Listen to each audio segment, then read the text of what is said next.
One man is being victimized by our own government. One man whom they fear, yet whom millions love. One man who is willing to take the poison arrows of lawfare. One man whose voice has been taken away by a corrupt judge operating in a corrupt system.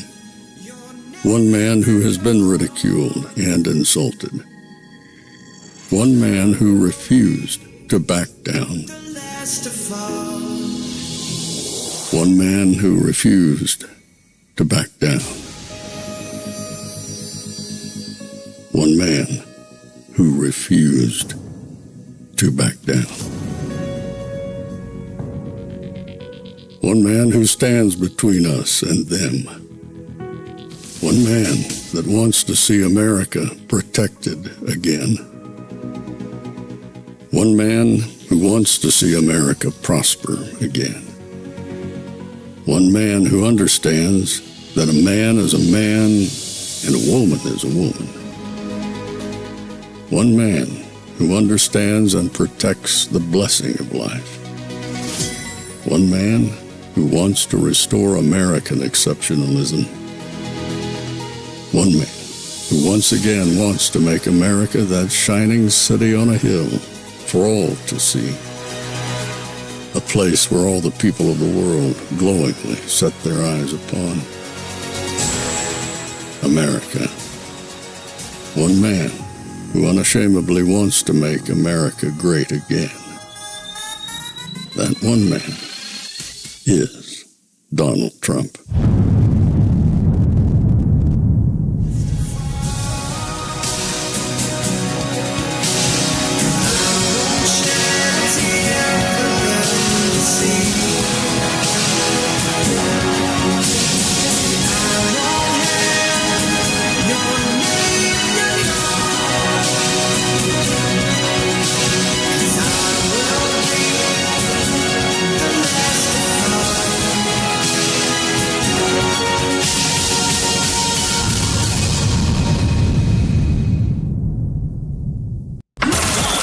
This is Fanfare with Barry Cunningham.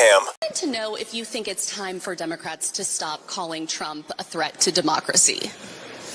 No, fact of the matter is that he is a threat to democracy. No, I think we should be clear that he is a threat to democracy. Do you think that the rhetoric, though, needs to be toned down? I think his rhetoric should be toned down, absolutely. Listen, these are the facts. He is a threat, period, point blank. Yeah, I've had similar situations, although some of them have been more candid, and their candor kind of runs like this. But they're not the same, Victor, because Barack Obama was a sophisticated intellectual, the first African-American, and he was an iconic figure, and Donald Trump is an orange, shyster, overweight, slob, cruel. So, of course, we have to have different. And that attitude, I know it can be easily mocked, but that attitude is firmly entrenched on all these issues. And it gets back to what we talked about before. The left really does believe, either because they're more affluent now, or they feel they're better credentialed, or they control most of the institutions, that was almost their birthright, or maybe most of them are not actively religious, but maybe there's some type of divine force that has bequeathed them those opportunities and success. But whatever the reason is, they feel that they have an entitlement to be hypocritical because they are morally superior and better educated than the rest of us. And so if they make a decision that isn't equally applicable to both sides, they just say, well, you've got a point. I am hypocritical. But on the other hand, you can't compare who I am. We need to avoid a war. We need to start working toward peace. He's endorsed that, not to me, just to me privately, but publicly. Ending the censorship and the surveillance in this country and around the world. You know, you talked about the reluctance of Democrats, high-level Democrats, to condemn the assassination attempts against Donald Trump. 28% of Democrats, according to a poll that was taken this week, wish that Donald Trump had been killed. That's not a good thing for our country. we should be getting condemnation. And not only that, we should be seeing democratic condemnation against the censorship that's now taking place in Europe. The European community no longer has free speech, which means it no longer has democracy. Brazil banned Twitter this week, or X this week. Why were there no condemnations in the White House? We're supposed to be promoting democracy around the world, not destroying it. And we see that all the Democratic leaderships, Vice President candidate Walz, Vice President Harris, and Hillary Clinton this week have all come out for censorship, saying that the First Amendment does not protect what they call misinformation and disinformation. And of course, the First Amendment does. That is the fundament of democracy. The First Amendment protects truth, it protects lies, it was written not to protect the easy speech that everybody wants to hear. It was written to protect unpleasant speech, the speech that is obnoxious, the speech that is dissenting, that is troublesome. That is the whole point of the First Amendment. Without that amendment, you don't have democracy. 3, President Trump has agreed to make the spear tip of his administration ending the chronic disease epidemic, make America healthy again, make our children healthy again. And he intends to fix it by fixing the health of our people. He's not only made that private promise to me, but he has made that publicly the commitment of his administration. And one of the things that we know about Donald Trump is that he does things that he says he's going to do. He makes public commitments, and then he doesn't care what gets in his way. I'm very hopeful, and the fact that he has appointed me to his transition team and asked me to help pick the 14,000 people who are going to make up the government the next time around, I think gives credence to his genuine commitment to these issues. Can you imagine, after a man has basically lived through not 1, but 2 assassination attempts? And I'm going to put an asterisk against that because 2 assassination attempts that we know of. You see, a lot of people, I think, forget the fact that the guy's under a constant threat. People want to take him down all over the place, including what I would believe many in our own government. So we only see the public threats. We saw this shot in Butler. We heard about the guy crawling into bushes in West Palm Beach. But we never hear about probably dozens of other threats that he runs into. They keep that quiet, no doubt. If we've seen 2, if we know of 2, there's probably 10. There may be 20. He is constantly under attack. And you would think at this point that the Democrats would pull back and say, hey, enough. Let's stop this. Nope, not at all. That stuff you saw in the halls of Congress was taken on Thursday. They were interviewed on Thursday. Hey, would you like to go ahead and back down your threats, stop this stuff? No, he is a threat to democracy.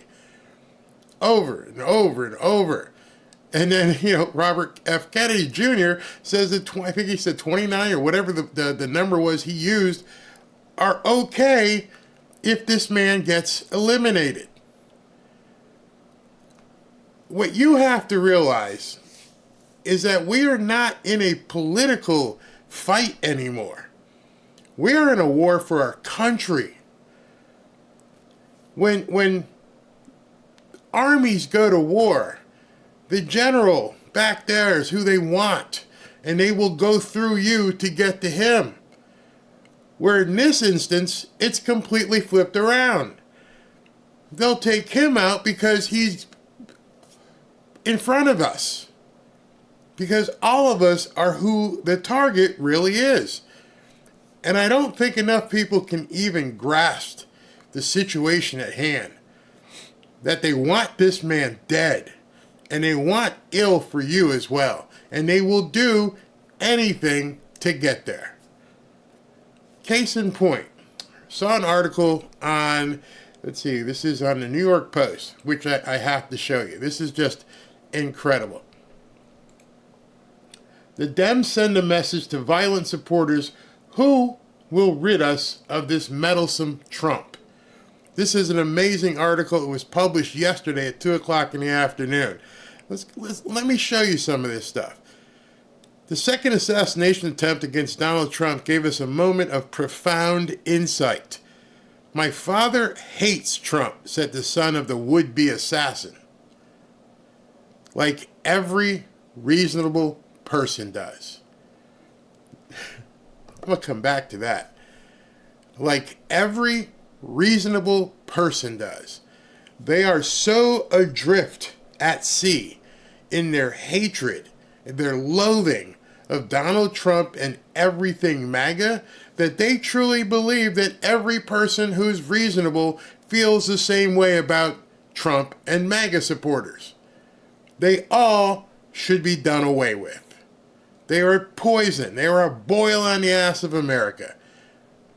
They don't even want us breathing the same air. And you think you're in a political fight? Wake up. Wake up. This is no longer political. This is definitely good versus evil. This is surviving this election and what may come thereafter. It's no longer about a donkey and an elephant, Republican and Democrat. That ship has sailed a long time ago. I created this channel because I wanted to make sure you guys knew stuff that wasn't being told on television. And I'm telling you right now, from what you hear out of their own mouths, Trump is a threat to democracy. Trump is just like that guy from Germany with the funny mustache. Trump needs to be taken out. Trump needs this. And so do you as a supporter. Let's continue here. Let's begin with the sitting president of the United States, Joe Biden, whose reason may be clouded by his passage of time, but whose opinions on the subject are sharp enough. According to Biden, quote, Trump must be considered, if not exactly armed, then dangerous. As the leader of, quote, an extremist movement that does not share the basic beliefs of our democracy. The movement being us, we are extremists, and we don't share the basic beliefs of the American democracy, which in its essence is all we care about is the essence of our democracy. They have changed what that word even means. You heard yesterday's video where Kamala Harris was talking about the freedoms of being an American, and none of those freedoms are what we care about. They care about that. We don't care about it. We want the freedom to be free people in America, say what we want, go where we want, do what we want within the law. And their freedoms are basically based upon ideology. Nothing of what's in the Constitution. There's nothing in the Constitution anywhere about baby removal. There's nothing in the Constitution that says newcomers get to vote. There's nothing in the Constitution that says Transformers should be able to go and mess with kids. None of that stuff is in the Constitution. So what democracy are these people talking about? Trumpism is an assault on democracy, a threat to our democracy in short. Semi-fascism, the president has declared. The idiots who listen to him believe this, and they act accordingly. What reasonable person would refuse to hate a semi-Mussolini? Certainly not Kamala Harris, the vice president and Democrat Party candidate for the presidency. Quote, Trump is a danger to our troops. He is a danger to the people who actually carry guns, the troops, our security, and our democracy, Harris has said. And he masterminded, quote, the worst attack on democracy since the Civil War. And she continues to spew that on a daily basis, every single day. Every speech that she gives, all she does is talk about how Trump this and Trump that, and all of it is a lie.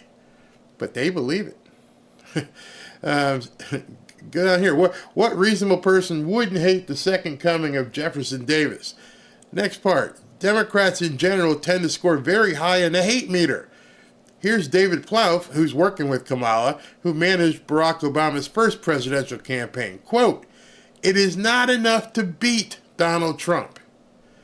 He must be destroyed thoroughly. His kind," that's you, that's me, "his kind must not be allowed to rise again." You're seeing this now? You're no longer, you think you were just in an election. You just thought that perhaps we were just going to go ahead and have our normal November every 4 years. No, they're done with you. And you need to be done with them completely. Here's Democrat Congressman Dan Goldman of New York. "It's unquestionable that Trump cannot see public office again. He's not only unfit, he is destructive of our democracy, and he has to be eliminated." Not defeated, eliminated. And let's not forget Hillary Clinton, who in her day portrayed Trump as the head man of a ragged band of deplorables, racist, sexist, homophobic, xenophobic, Islamophobic, you name it. More recently, Clinton warned that the non-deplorable portion of the population, that a Trump victory in November would be the end of our country as we know it. How would you feel if you were faced with extinction? Because that's what they're telling these people. I want to flip it around and tell you, that's how you should feel. You are facing extinction. You say they don't have any reason to believe what they're being told. You have every reason to believe. Because they're telling you. They have already branded you an enemy of the state. And Trump is number one. Let's see here. Members of the news media yield to no one in their reasonable hatred of Trump, although it must be said they lack originality. Whereas the Democrats' hatred, as we've seen, is a many-splendored thing, presenting the threat of the Orange Man as anything between Beast of the Apocalypse and Return of the Old Confederacy, the media seems stuck on the question of authoritarianism. Wow, what a sentence. Let's continue. Here's a New York Times headline. You love this one. Trump's dire words raise new fears about his authoritarian bent. On The Economist, Donald Trump poses the greatest danger in the world in 2024. Not the United States, in the world.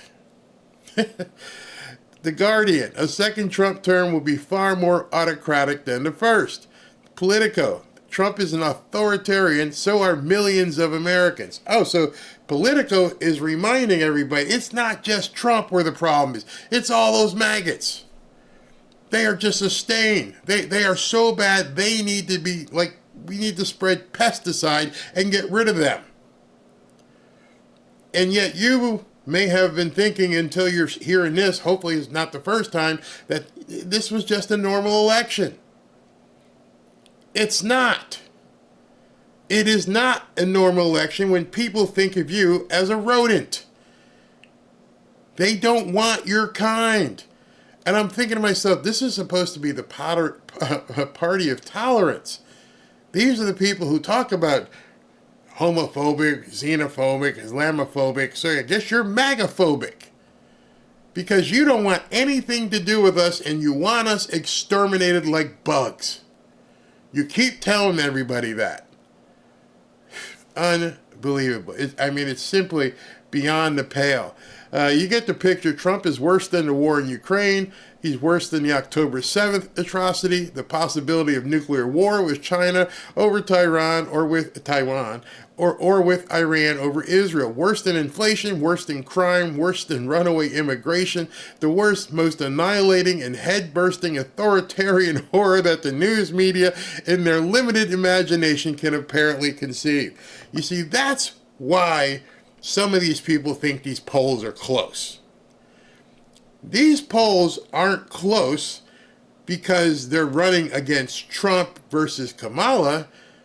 These polls may be close in their mind because they're saving the world.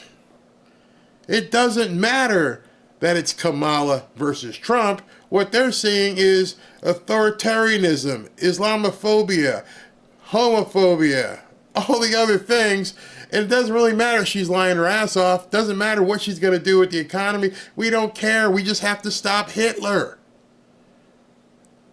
That's how they've been basically conditioned at this point. We have to stop this march going through the United States, this scourge, this deplorable legion of doom must be stopped. So Kamala's going to stop it. And yeah, we know it's not. She's not all there. Her policies don't make any sense, but it's still being better. It's still better that she's president than us being taken over by the orange mega army. That's what they feel. We are not a political party to be dealt with. We are not a bunch of Americans who need to have a seat at the table. You are the enemy. And I don't think enough people, because we've been taught as Christians, and our Christian values say this can't possibly be happening. These are just other Americans. I understand that they want to dispose of babies. I understand that they espouse communist ideology. But you know what? Let's pray for them and everything will be okay. I'm here to tell you, wake up. I'm here to tell you, be Jesus in the temple with the money changers angry. Jesus got angry. I've seen it. I've read it. Get angry. Get righteously angry. You're fighting for your Lord.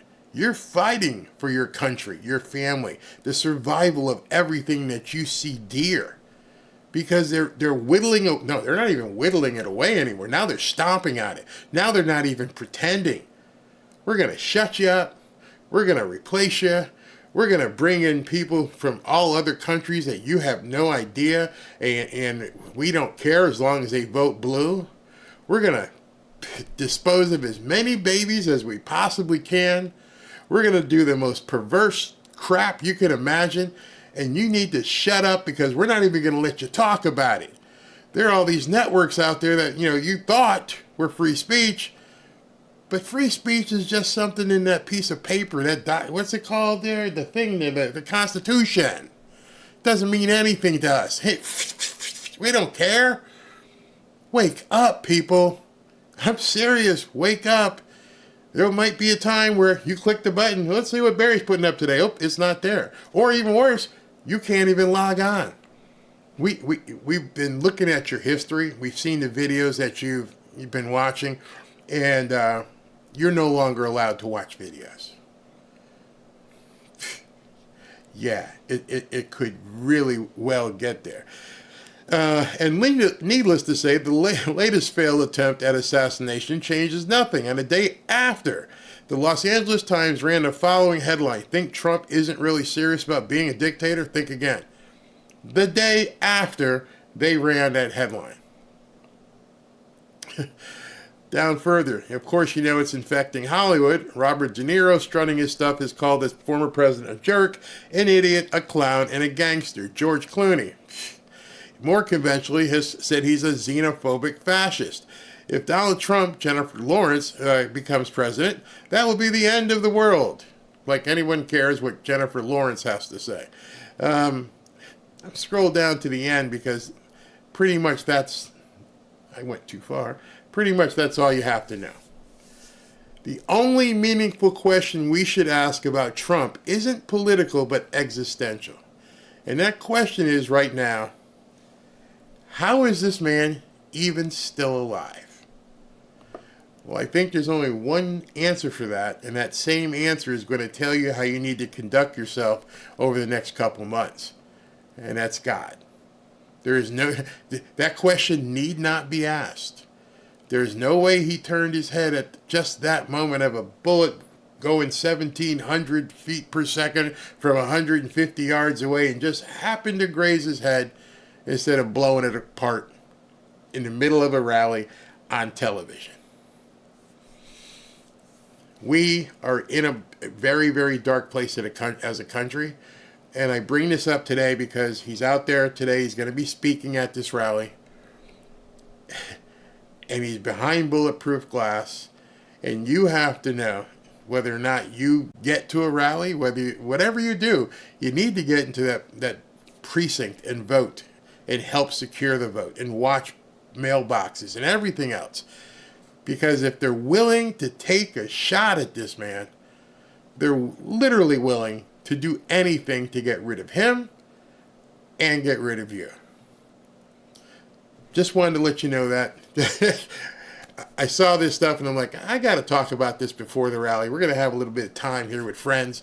It is now 1:55. He's due up at 2 o'clock and he hasn't really got up yet. So let's take some comments. Sorry to stun you guys like that. Hand of God protected Trump. Yes, it did. Someone needs to report that article to the FBI or CRA or whoever's in charge. I don't think he was being threatening. I think whoever wrote that article was basically telling you what he's been reading and hearing, and he compiled some information. So I don't think he was threatening. He was basically quoting what these people have said. And literally, it was the first segment of that video I showed you was on Thursday in the halls of Congress, where Jasmine Crockett, I forget the crazy guy who thinks Guam could sink, and then RuPaul PayPal, whatever her name is, they don't care. They don't care. You are just in the way, and you mean absolutely nothing. Yes, people need to wake up. Let's see. I've seen the part of Rudy said he's going after ones behind the attempts. Yeah, this is about the. We're at crunch time right now. We're at the 2-minute warning. We're right there. we're talking just a few weeks at this point, and this is where, and you can tell she's behind because of what they're doing. You know she's slipping. That Oprah thing that she went out and did, complete disaster. Complete disaster. People are laughing at her.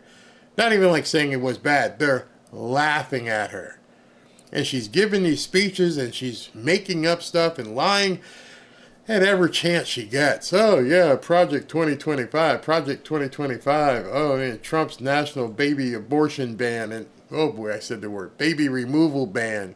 I have to mark the time on that, 27:26, so I know to go ahead and delete that. When are we going to march on D.C.? I'm dead serious. Hopefully not November 6th, because who knows what kind of shenanigans they do. I want to show you something real quick. Oh, check that out, guys. Check that out. The plane is buzzing the airfield. Very cool. Very cool. He just buzzed the airfield in that big jet. Now, if I were him, which I'm not, I'm just wondering how much, look at that crowd. Look at that crowd. So again, what we're going to see is the airplane, or rather the jet, is going to land, and it's going to come up right behind the crowd. Here it's coming in for a landing. But I told you yesterday that they are planning to, or some people are planning to basically shoot surface-to-air missiles at the guy. Maybe he'll start using a dummy plane, but let's see if it lands here. I'll keep it on. And yes, Barry, I also believe God.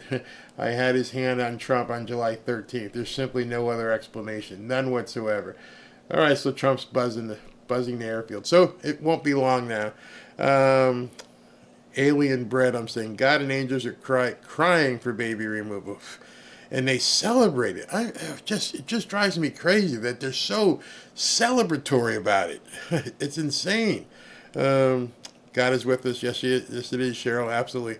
I have heard he wants us to vote by mail. Have you heard anything? I think a lot of people confuse early voting with vote by mail. Early voting means if you can go vote now, go, but actually go to the precinct and do the vote wherever you are.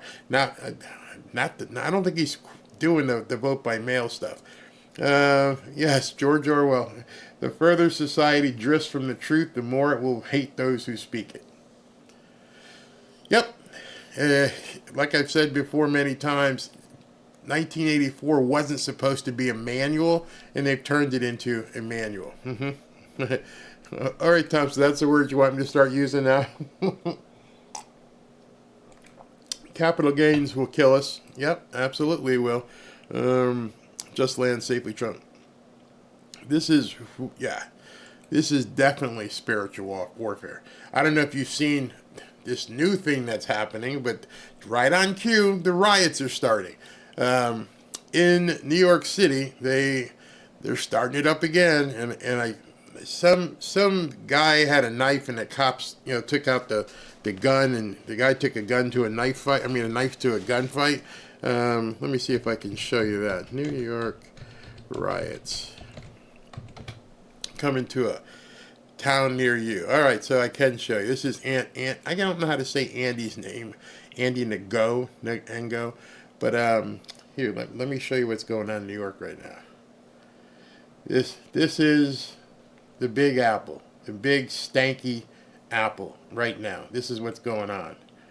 And it says, Justin, leftist rioters in New York are trying to shut down the subway as revenge for a knife-wielding black man being shot by police. The dude took a knife to a gunfight, got lit up by the cops, and here come the usual dirty suspects running through, taking over subways, want to do anything they can to disrupt life. The cops are obviously completely outgunned. Not outgunned, but outmanned. Look at these idiots. This is coming to a city near you soon. This isn't even across the water or anything. These are Americans or nuts that are just looking to do anything they can. These men of the NYPD. God help them. Look at these. Look at the scarves they're wearing. Yeah, it's the same people. It's the same group of nuts. And now they're having to take their time and go secure the subway because these nuts want to do nothing but, cause havoc. Because somebody took a knife to a cop and then ended up getting lit up. Oh, yeah, great people there. Nice people. Getting agitated. Love the scarves. The scarves are telling you who they are. You know that song, Bad Boys, what you gonna do when they come for you? What are you gonna do when they come to your neighborhood? What's your plan? Have you talked to people that that you live with? What are you going to do? Because it's coming. It's coming. First time voted for Trump. Boom. Feral Saurus minions. Exactly. The city of Chicago is removing 3-shot spotter program that calls 911 when shots were fired. Wow, they want a purge-like moment. If you guys haven't seen that movie, The Purge, basically in the movie, it's like, okay, for the next 10, 12 hours, everything's legal. We just get all your anxieties and everything you need to do, just do it for the next 12 hours. So now they're removing laws, this one's in Chicago, removing it so that police don't have to respond. Whew. Wow, crazy, absolutely. Republicans need to stop being so kind and buckle up. Yeah, that's what I've been saying. Forget the Republican label at this point because so many of the Republicans have sold you out. Just understand that. We have all considered ourselves Republicans or GOP, and now you have to understand the GOP has sold you out. Heard a speech by, who was it? Jesse Kelly was on stage with Tucker. And he said Lankford, McConnell, even Karl Rove, some of these guys right now, they're just walking naked Ken dolls. And Tucker looks at him and goes, what's a naked Ken doll? So, Ken and Barbie. Well, if you look at a Ken doll and take Ken's clothes off, he's got nothing down there. Doesn't have anything. And that's who we've got in Congress. We got these people in Congress who don't have a pair. And they're getting run over by these Democrats, left and right. Yes, Speaker Johnson is a soy boy. There's just nothing there, man. It's crazy. Wow, thank you for your generous support. It's greatly appreciated. Yes, roaring rage if I missed something, yeah. Hatred shows in their eyes, absolutely. They are all, somebody goes neutered. Yeah, they're all neutered, man. It's sad. It's so sad. I don't know how they've been compromised. I don't know if the deep state started digging into their past and saying, hey, you know what? Back in 1992, this happened or that happened. And we're going to let everybody know what you did 30 years ago. Oh, my God. People know what I did. Oh, look what I do. Who knows? But at this point, who cares? Who really cares? What's more important, your skeletons in your closet or saving America? You just watched the leader of the party, the man who's first in line for presidency, get basically exposed. Went through alien butt probes for the last 8 years. Every nook and cranny of his life. He's like, yeah, I hung out with porn stars. Yeah, that's me. I didn't do what you said, but yeah. And yeah, I've been bankrupt. Actually, my company's been bankrupt. They never make the distinction. A few of his entrepreneurial endeavors have gone bankrupt. He's not bankrupt. But, because the rubes don't know the difference, they can just keep saying that kind of stuff. Oh, he's been married 3 or 4 times and got different... Yeah, that's me. Yeah. Why won't the other ones just go, yeah, okay. How much worse could you be than saying something on a television show you want to grab them by the you-know-what? What do you have in your closet that's so much worse that you're not willing to stand up for the American people because you're like, they might know what I did. I tore the tag off of 4 mattresses. Oh my God, what am I gonna do? What did you do?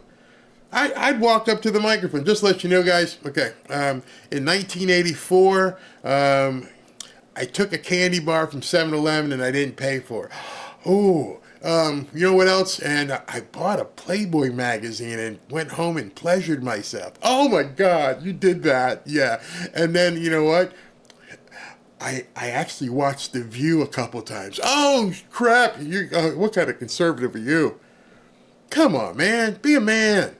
Own up to what you've done and get this shit done.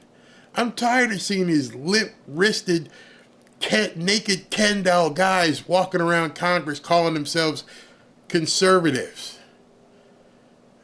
You're in a fight, man. Let's fight. Let's do it. Let's do this thing. Imagine those guys on that Flight 93 that was going over during 9/11. And whatever the story is, whether they got blown out the sky or not, the story is they all looked at each other and go, we're going to die? Yeah, we're going to die. Wow, this is going to suck. We're going to die, right? Yeah. But we ain't letting them do it. Just imagine what went through their mind. Even if you think it got blown up by a missile, the Navy took them out, Air Force. Just think what was in their mind. They're looking at it and going, we're going to die, but we're going to save people. We're going to go after those guys. Ready? Let's roll. Right now, we need that kind of mentality. We need, hey, man, this might not be best. I might have some stuff exposed I don't want to expose. I may not make it back, but you know what? Let's roll. Let's friggin' roll, man. Because right now, if you don't, the lives of so many other people are going to be destroyed. Be the hero. Everyone needs to be the hero. Put it up on your shoulder. And I'm not saying women get behind the men, because I know Robin, if shit hits the fan, I'm going to have to keep up with her. She's not going to be going, oh, take care of me. Oh my God. No. Let's go. Let's roll. Let's roll. And I'm sure there's quite a few women right here who are, tiger moms as well. And like, let's do this thing. And I'm just tired. I'm tired of weak people. Now, I'm not talking about the affirmed. If you're hurting, if there's something wrong, and you can't fight, yeah, you got to do what you got to do. Maybe you can make the bullets. I don't know. But at this point, we need to step up. Yeah, stand the hell up. Absolutely. Facebook hates me. Facebook hated me. They booted me off quite a while ago. Yeah, they all used to fawn over Trump, including Oprah. No one asked them that, though. Nobody. That's a great point. Hey, Oprah, I know we're here for Kamala's event. I got a question for you. You and Trump used to pal around. What happened? I mean, I know you were friends with Harvey, and what happened that made you all of a sudden to hate Donald Trump? When did it happen? Because we've got the episodes. We've seen you interviewing him and fawning over him. What happened? Hey, Al Sharpton, can you jump in this conversation? We've seen you, Jesse Jackson, all of you. When did it happen? When did he turn into a racist? I don't know. See, most people are smart enough to where they can discern that and go, this is all BS. But, you know, the rubes, he's been a racist forever. Oh, yeah, remember the Central Park Five? Central Park Five didn't seem to stop Oprah. It was way before Oprah got, tied up with Trump. Way before he was, Al Sharpton was taking money from him. Now all of a sudden, you forgot that period of time, huh? Yeah, you're a liar. I don't know if you guys have seen it, but Nancy Mace went on CNN. Nancy Mace goes on CNN, and she's on a panel, and basically the people are saying that she's being racist because she called Kamala instead of Kamala, or the other way around, who knows. And one of the people on stage was Michael Eric Dyson, who's just the biggest race baiter in the world. And he's like, you're being racist and you're showing your white privilege because you can't pronounce her name right. So she's at a hearing the other day. She's like, well, after we got off stage, the dude texted me and said, can we hook up? It's all a lie. It's all phony. What you're seeing is a complete lie. It's a fake. We may lose Arizona due to cheating. Some judge said, hey, listen, I understand these 98,000 people aren't really citizens, but no, we're going to let them vote. Yeah, that came out the other day. I mean, I think I even posted about that. Let me see something here, because that was absolutely crazy. What Tom is talking about. Nobody can really believe or understand how that actually is. I got something else to show you too. I don't know if you guys follow me on Twitter. Not sure why you don't. All right, this is what Tom's talking about. Breaking news: court rules nearly 98,000 Arizonans whose citizenship has not been confirmed can still vote on the full ballot. Why in the hell would we be in a position where we're going to let people we know cannot prove their citizenship and we're going to let them vote anyway? Well, there's only one answer for that. They want to cheat. They want to cheat, and now they're not even making any bones about it. They're letting you know. But I do want to tell you something. We're in this era of endorsements and how endorsements matter so much. Kamala Harris got an endorsement this morning or last night that could indeed flip this election. And you need to be very, very worried about it. So I'm going to show you who this group of people who endorsed Kamala.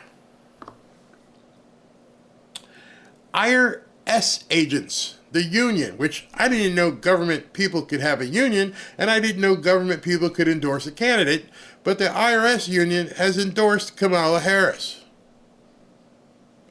The IRS has endorsed Kamala Harris.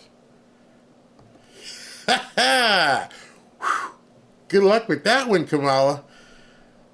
I would come out and go, no thanks, no, I don't, hey.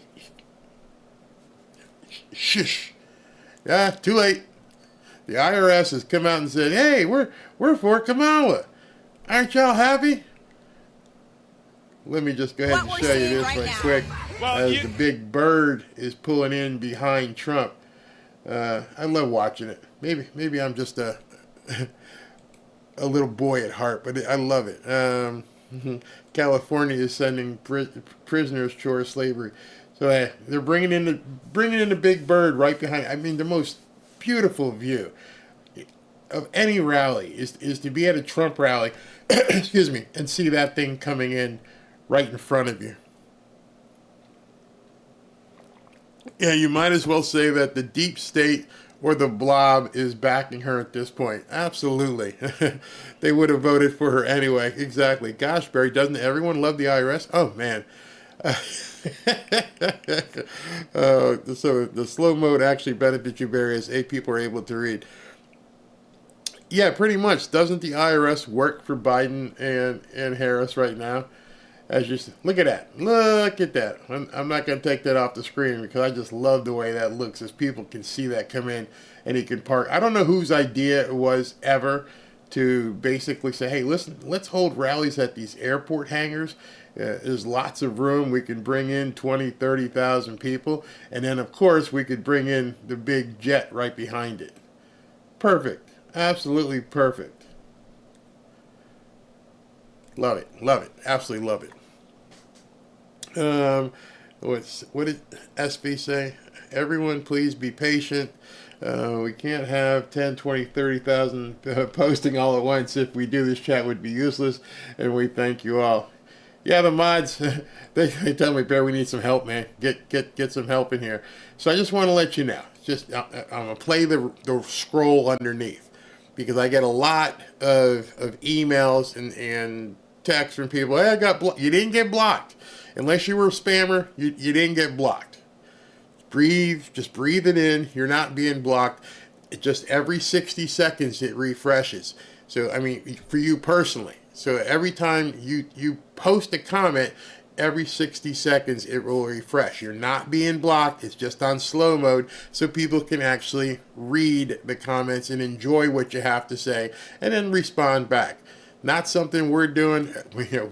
I wish there was a better way to reply on YouTube, but YouTube system as it is right now. So I'll let you look at this again. So they're bringing in the plane behind Trump, and then he should be coming up very, very shortly. So yeah, nobody's getting blocked. Well, unless you're a spammer. But other than that, it's don't worry about it. Barry, love your channel. I seen on the internet doing airstrike. Yeah, it's been reported. Obviously, there wasn't one today. But doesn't mean that somebody's not trying. Now, I'm pretty sure that jet.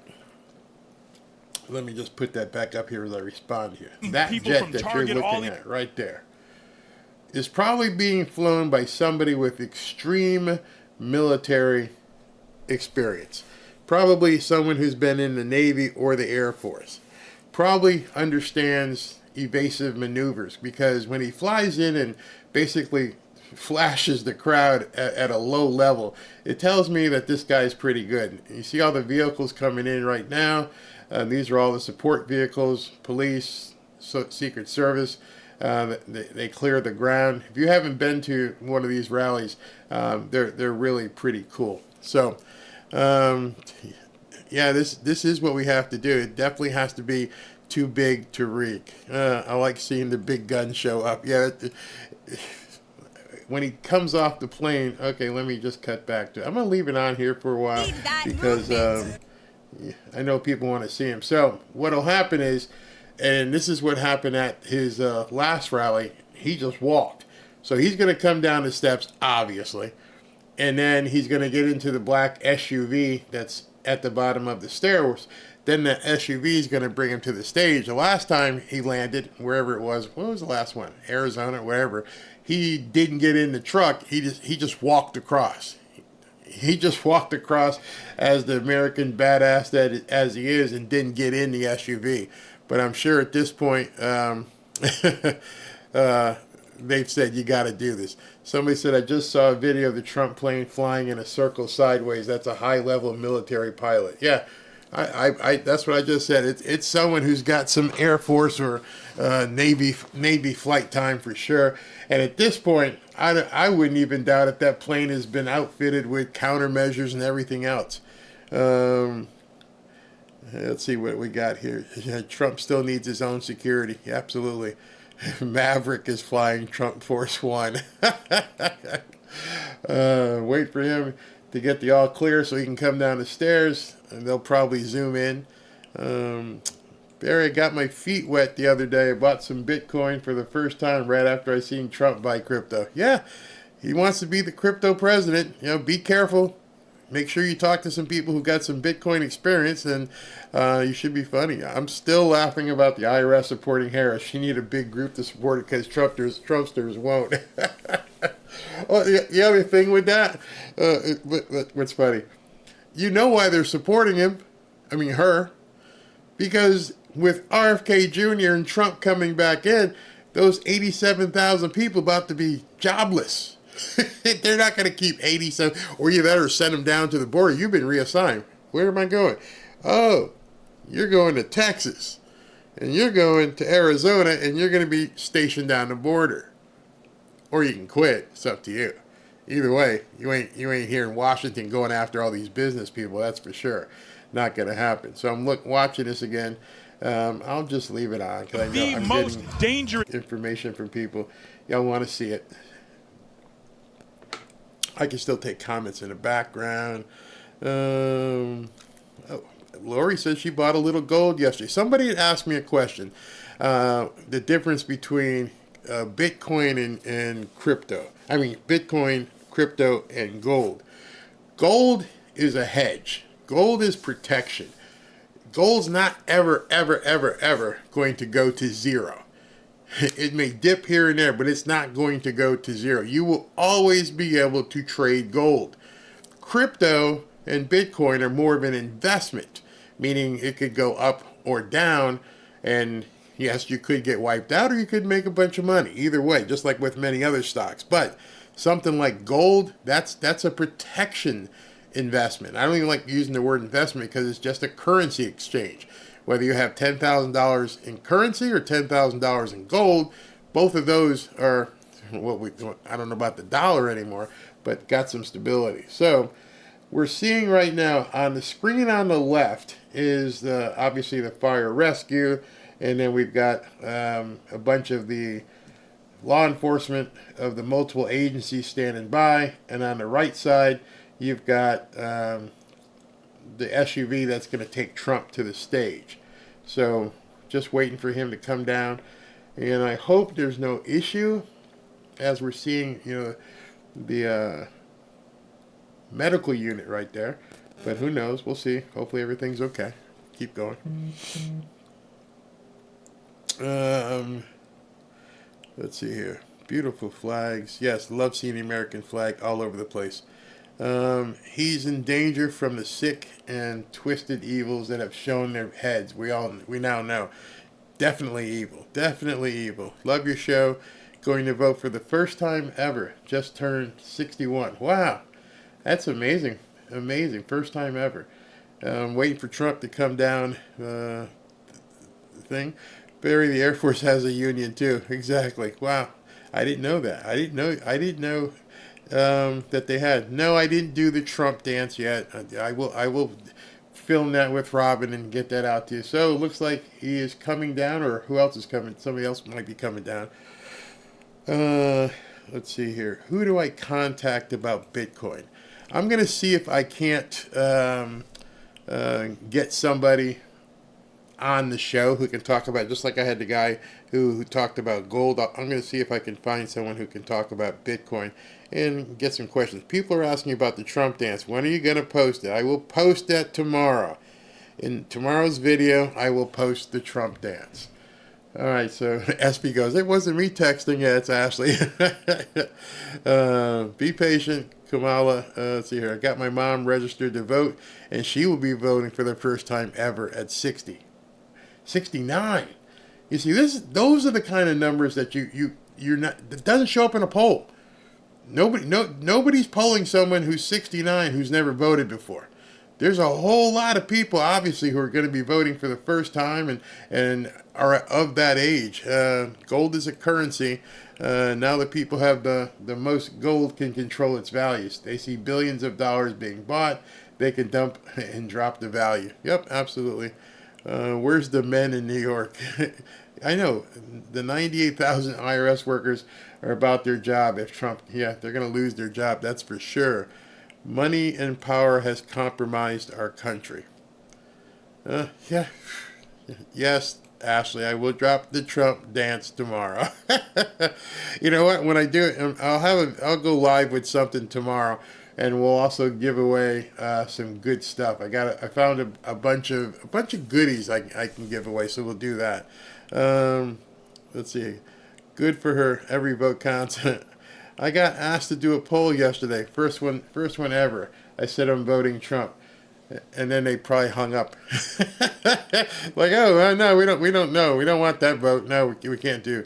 Can't we do that? I'm 40, first-time voter. See, this kind of stuff I'm pretty sure is not going to show up in any poll. All right, so I'm still waiting. Okay, now we've got movement. Go ahead, zoom in on the people coming down. I love when they show those guys, that SEAL Team 6 looking bunch of guys that comes off of Trump Force One. But everybody's getting off at this point. Let's see what we can do. Can someone help me? My mom is a U.S. citizen, but in PR for 5. Yes. Can anybody answer that? Her mom is a U.S. citizen, but has been in Puerto Rico for 5 years. How can she vote? Great question. Great. I don't have the answer to that. Trump will replace the criminal West and central banking system. I hope so. I could use a Glock. All right, so everyone's making their way down the stairs at this point, waiting for the heavily armed guys to come down. I don't know if I missed them or not. And we'll see if Trump. How many people are there? They haven't announced it yet. Once it goes live, we'll probably hear it once they get out there. But it's probably at an airport hangar. We may be looking at 20,000 plus, maybe 25,000, depending on the airport in Wilmington. I've never been to that airport, so I'm not really sure which one it is. It's obviously it's a private airport. It's not the main one in Wilmington. Lots of first-time voters. People are scared. That's good. And like I said, that is a huge, huge thing that people are not counting on. That is not something that shows up in a poll. Even though the polls are fake, it's still not talking to people who haven't voted in 20 and 30 years. Wow, look at this one. Barry, my mother will vote for Trump for the first time. She's 83. Wow. Or is that first time since 83? Either way, hasn't voted in 40 years or hasn't voted at all. That's huge. I got a couple in their 30s to register to vote. Been working on them for 2 elections. Awesome. His crowds are bigger than Taylor Swift car. Yeah, but they're not paying $1,800 a ticket. That's the only thing different. Wow, there's still more people coming off this plane. Jeez. A lot of people coming off the plane.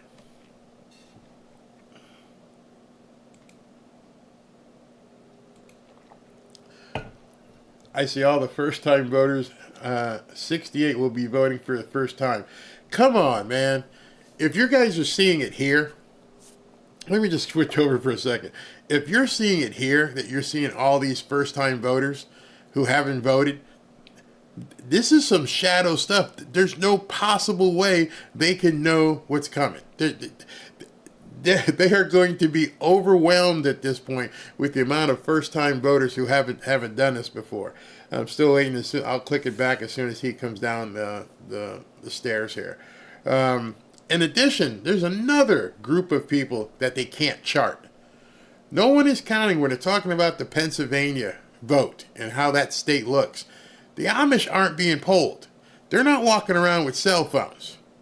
So you got an entire population over in Pennsylvania, Western Pennsylvania, that aren't being polled. That is absolutely huge. Still waiting for Trump to come down. 60, yes, pray for them. It's up to them to vote. Shame on all the old people. No, I don't shame on them.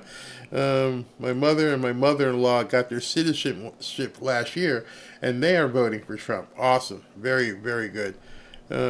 First-time voter in the UK, and I'm 51. Wow. Got my mom to vote. She's 82. You know, you guys are getting me pumped up. Are you kidding me? All these first-time voters? That's crazy. Absolutely crazy. The American people are fed up with the Democrats. Yeah, absolutely. So I'm still watching. Let me go ahead and fade over and cut the music and everything so you guys can see. He still hasn't come down. No one ever counts the first-time voters. Nope. Not at all. Where did somebody say? Somebody just wrote that in about the Amish. I wanted to find that. Where is that? and the Amish have registered this time around. Somebody said there's 150,000 Amish that are going to be voting for Trump. Yeah, they're not ready for that. They're not ready for that. Yeah. Somebody wants me to do a poll. Where is that? I'm trying. Okay, so SV wants, hey, you can do a poll to ask the chat how many first-time voters. Okay. You know what? Once he starts talking, I'll put that poll up, and we'll see how that comes out. That'd be great to see how many. Just in our little family here, we'd be able to find out how many first-time voters there are. I will. Ashley, yes, I got that. All right, so let you know these mods are on it. Ashley sits here and tells me, "Hey, you got to run a poll." Yep, I got it. I'll put it up as soon as he gets on stage, and I can go off camera. Excuse me. Not sure why he hasn't come down yet. You know, lately with everything that's been going on, you have to wonder who's giving him the all clear to come down those stairs. First time I voted, 63 in 2020. We'll vote Trump in 2024. Let's see. This is great for everyone who votes. Is the cover also behind sloping roof? Is the cover? Oh, I see what you're saying. That roof over there, and if you look under the wing, there's a roof over there. But that, I don't know. I would think they would have that secured back there. But that would have to be can you imagine that shot you would need to take there? You're going to have to take a shot of a person moving down the stairs from across that distance. I don't even want to speculate on that. I don't want to speculate. Harry, when he said that, Harry, get off that couch. That was extremely funny. Extremely funny. So, is he in the SUV? He must be. I see people's heads turning. And now the SUV, as you can see, is going to come around and bring him to the stairs so he didn't have to walk that distance.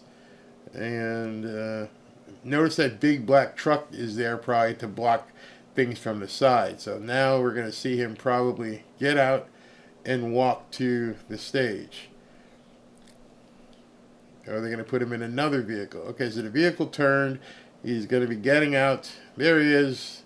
He's got the red hat on. He's going to be talking behind glass today. Just so you guys know, he will be behind glass. It's an outdoor event, and on the outdoor events, they talk. I mean, they talk behind the glass. And the Amish have registered this time around. There he is. Okay. All right, so he got the all clear. He's walking out. When as soon as he begins speaking, I'm sure right now that the song, the Lee Greenwood song, is probably playing in the background because I'm seeing a lot. Let me just see. I bet you it is. Yep, the Lee Greenwood song is playing, so I have to hold it because that music would get me in trouble. So just to let you guys know, I have basically 3 feeds working right now. And on those 3 feeds, I'm going to take whoever's got the best signal. And whoever's got the best signal is who I'm going to basically be utilizing. Because he's in an outdoor venue. And hold on, let me go ahead and cut this. Alright, I'm going to use this feed. Instead of, I'm going to use my backup feed is going to be RSBN. Now I've got a direct feed from the Trump squad. So as soon as the music stops, we will go live with the event. And then what I'm going to ask you guys to do is tell me how the volume is once he begins speaking. All right. My boy Tom. What's up, Tom? Known Tom for a number of years. He lives in Wilmington.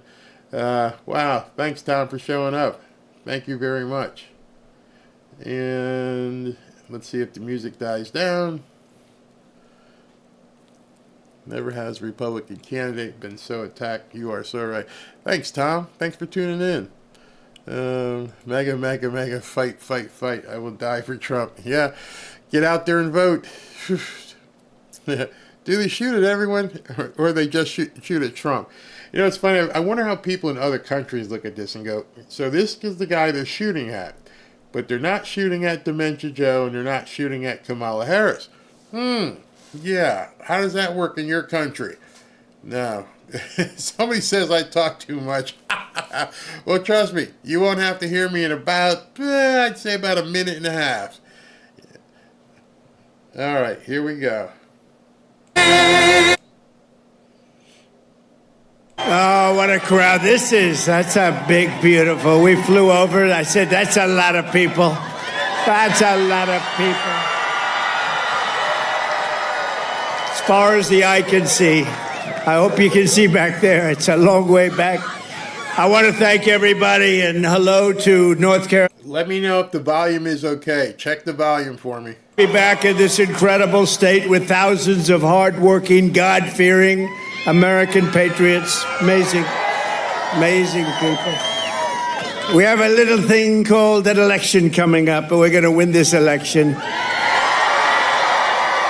You know, I don't know if you've seen the polls, but they're very good. We'll be going over that in just a minute, but we're doing really well, and I appreciate it. And we've won this state every election. The primaries we've won the general elections. And we got one more left before we make America great again. Have to do it again. We have to do it again because they really loused things up in 4 years, didn't they? Didn't they just... What they've done. Exactly 45 days from now, we're going to win North Carolina. We're going to defeat Kamala Harris. And we're going to make America great again. We're going to make it great again. When you cast your ballot for Trump this November.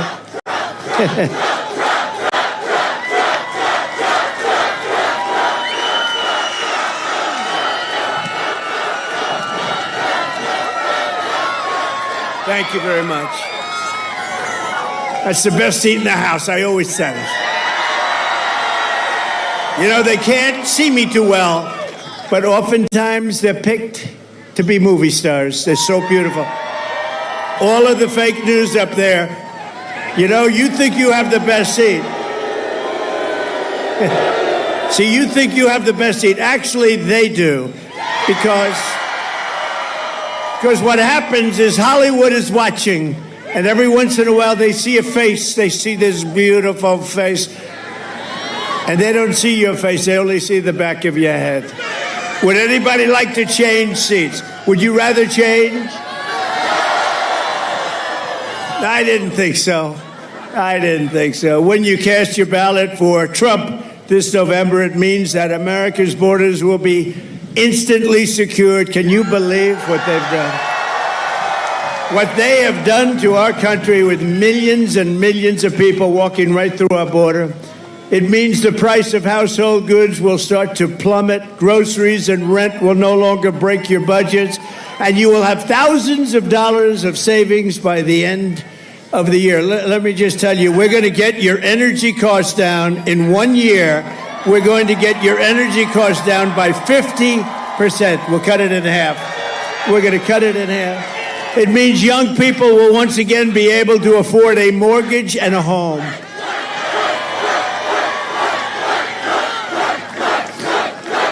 Thank you very much. Uncle Sam. Look, Uncle Sam is here. I love Uncle Sam. Look at him.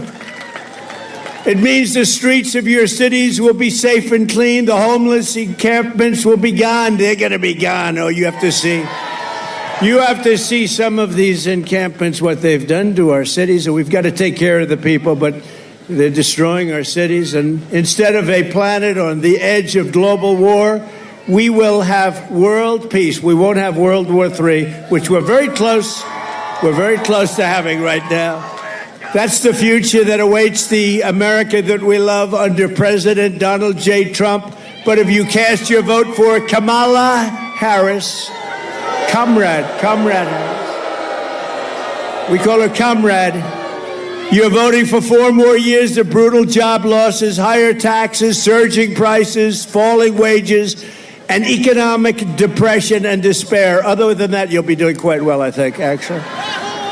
A vote for Kamala Harris means 40 or 50 million more illegal aliens will invade across our borders, stealing your money, stealing your jobs, stealing your life. It means your police forces will be gutted, your guns will be confiscated, and savage criminals will run wild in the streets. So that's what it means. You know what? That's what it means. You know, she's always said, we will confiscate all guns. Now she's saying, oh, no, guns are, I think they're wonderful, right? Doesn't work that way. They're going to confiscate your guns. I'm the one that's protecting it. We got the total endorsement of every gun group, including the NRA, and we have protected your Second Amendment. And if you think it was easy, it was not easy. If Kamala Harris is reelected, she will kill the American dream forever. She's not competent to be president either, but I don't want to be rude. I don't want to be rude. She's not competent to be president. Did you see her on Oprah? That's not going to be president. Oprah didn't know what the hell to do. Oprah was like embarrassed. She wanted to hide under the table, but she's a professional and she was able to sort of disguise it. No, she wanted to go right under the table.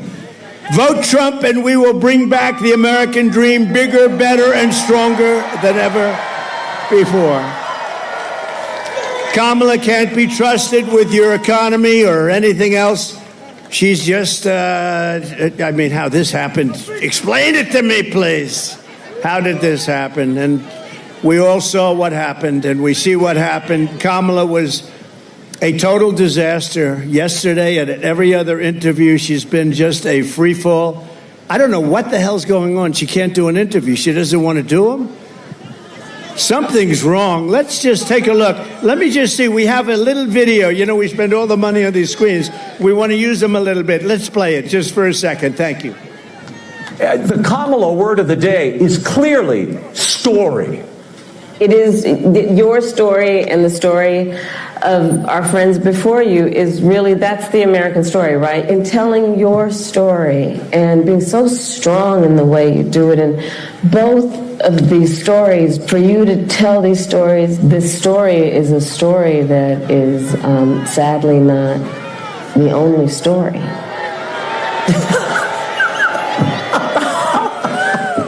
It's unbelievable. It's simply unbelievable. It's like a child who learns one word and then they struggle for the next thought and it never comes. But maybe this daytime talk candidacy will work. It's all emotion, but not a very good one. Certainly not an articulate one, Laura.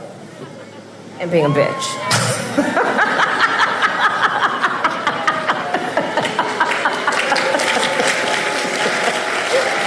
Turn that off.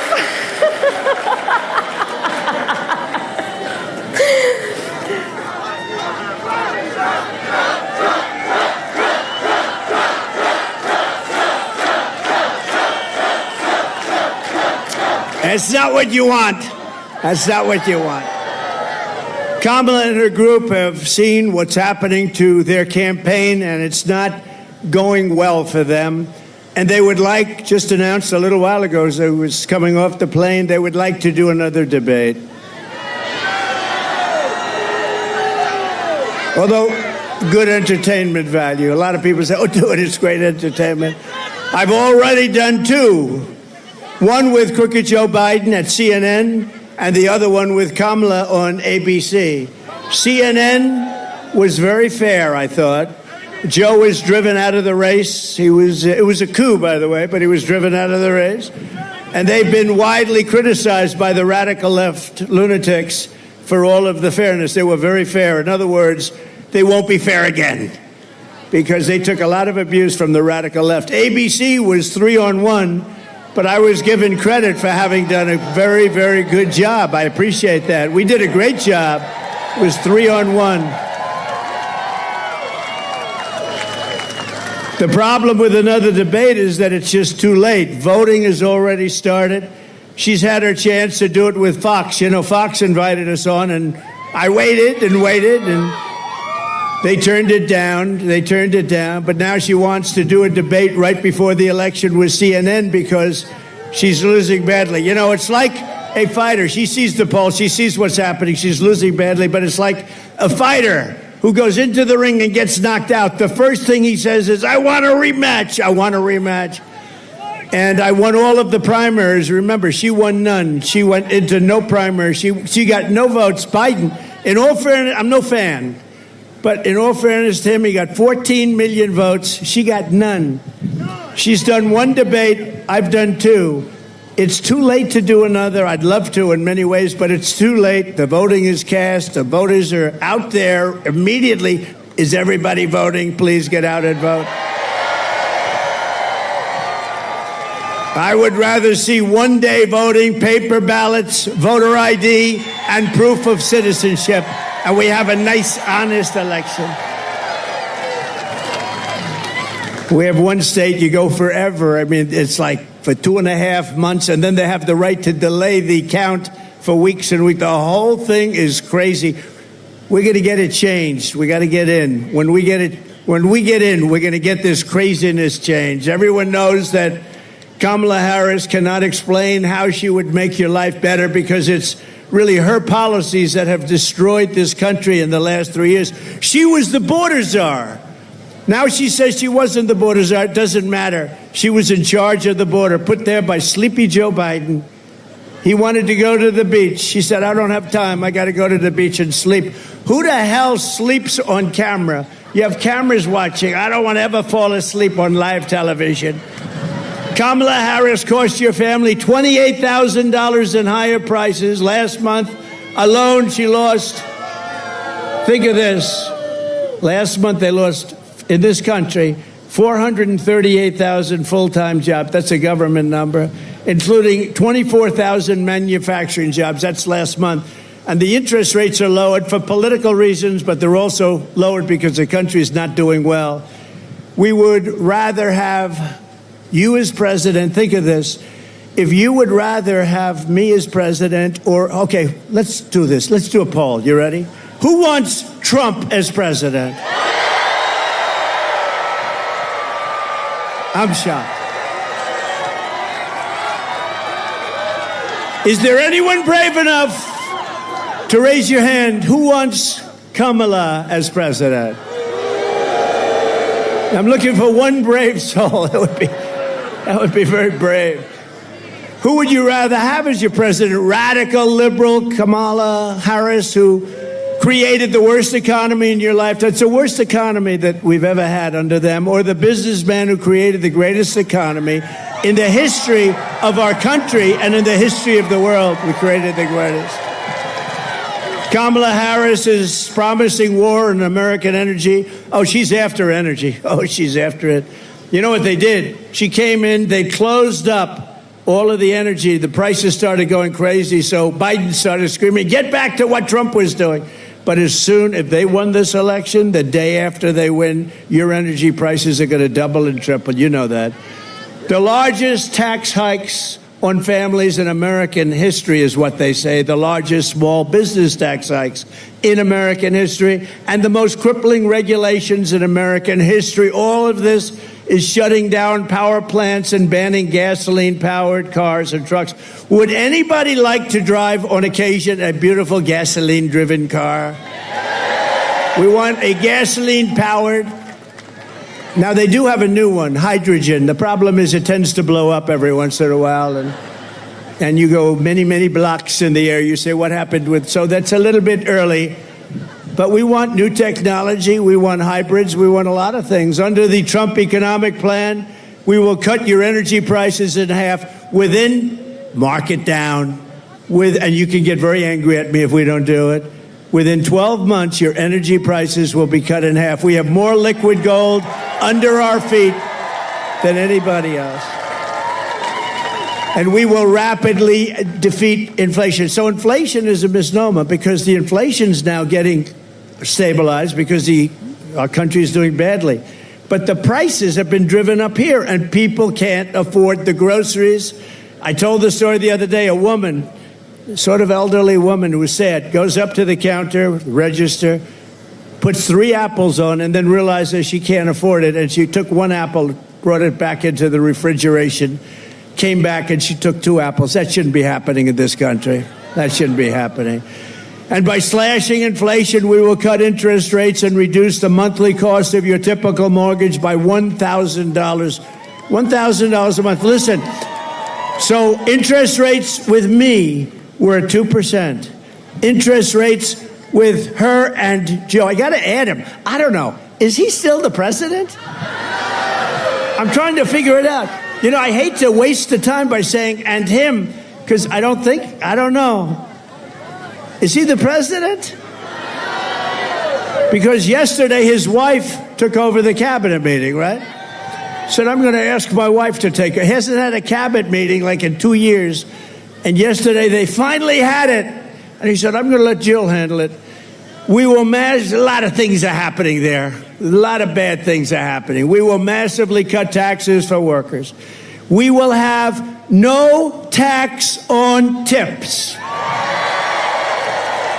We will have no tax on overtime. And no tax on Social Security benefits for our great seniors. No tax. And it makes sense because the seniors have been hurt so badly with inflation. So we're going to have no tax on Social Security for our seniors. And while working Americans catch up, we're going to put a temporary cap on interest rates on credit card debt at 10%. Some people are paying 25 and 30%. It's crazy. You know, in theory, that's against the law. Okay, called the usury laws. But in theory, that's against. So we're going to cap it for a period of time at 10%. This election is about the economy. This election is about the border. That's what it is. And I am your border president. Your border president. Kamala would be your invasion president. She would be your country-destroying president. But remember this, look, on the border. In 2016, we had a bad border. I fixed it. And it was so good that I couldn't mention it in 2020, even though, excuse me, I might say, we got millions more votes in 2020 than we did in 2016, right? Some bad crap happened. Some bad things happened. We got millions and millions of more votes. So what a disgrace. Think of our country if I were president. You wouldn't have Ukraine, Russia. That wouldn't happen. You wouldn't have any inflation. You wouldn't have had the attack on Israel. And you wouldn't have had the most embarrassing moment in the history of our country. And that's the way they withdrew from Afghanistan. None of this would have happened. And a lot of other good things.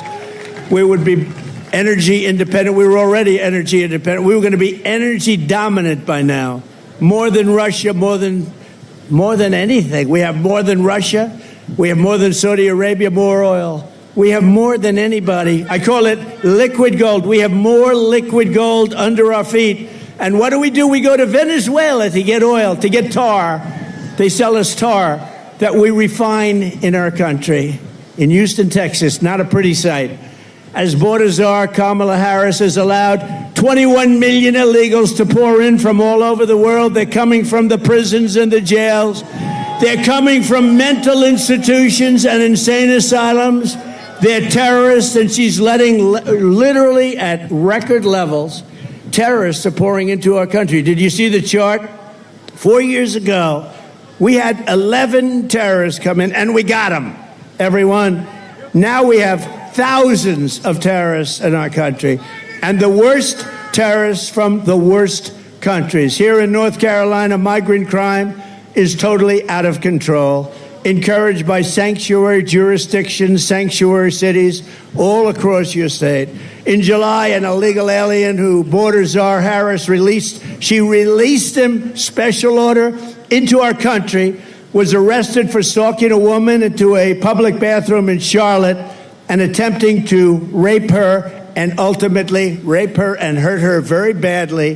Here in Wilmington last month, an illegal alien from Venezuela brutally stabbed a man to death. This murder came just 4 days after he was arrested for horrible domestic violence. But instead of being deported, this criminal alien was released to kill again. Kill again he did. And in June, a fugitive illegal alien criminal from Honduras was arrested after savagely murdering a 23-year-old in the sanctuary jurisdiction of Mecklenburg. Anybody come from Mecklenburg County?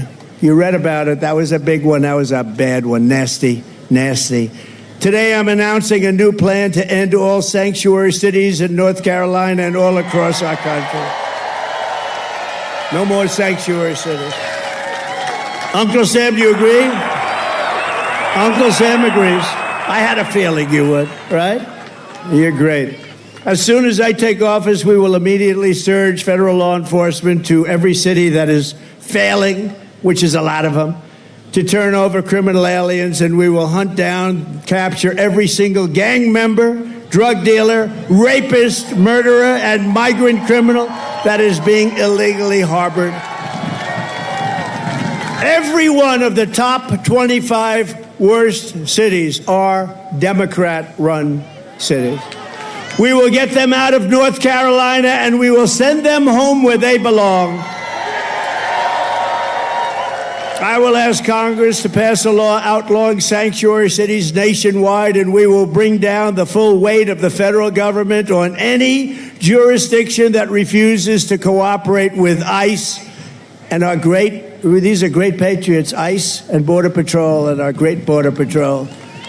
They're not allowed to do their job. They want to do their job. They're not allowed. Within 2 years, there will not be one single foreign criminal gang operated in North Carolina or anywhere else. You have a lot of gangs. Hate to say it, you have a lot of gangs in this state. Are there any gang members in the audience, please? Would you please raise your hand? So that's the choice. Kamala Harris will fly criminal migrants into every one of your cities and towns. Did you see that? They're saying, well, we've decided to get tough on crime. You know, like 2 weeks ago, because they want to try and get some votes because they're not doing so good. This issue is not a good one for them. But did you see? And then we learned that they're flying them in beautiful, big, fat, beautiful Boeing aircraft, just like that one, with more seats, actually. I have fewer seats in mine than they do. But they fly them in with beautiful aircraft. They fly them all over the country by the hundreds of thousands. They're flying in over the border. So they don't want to stop them because they're continuing the flights into our country. I will get every migrant criminal out of our country, and I'll get them out fast. We have to. We have no choice. And they're taking over our country. You see what they're doing. Kamala Harris's border invasion is also crushing the jobs and wages of African-American workers and Hispanic-American workers, and also union members. Unions are next. You watch. They are working and hurting what's going on with African-American workers and with Hispanic in particular. They're taking your jobs. They're taking your jobs. Every job produced in this country over the last 2 years has gone to illegal aliens. Every job. Think of it. What we're doing to this country is so sad. You know, I stand up here. Thank you. Thank you. You're right about that. We'll save you. We're going to save you. We're going to save you. We're going to save you.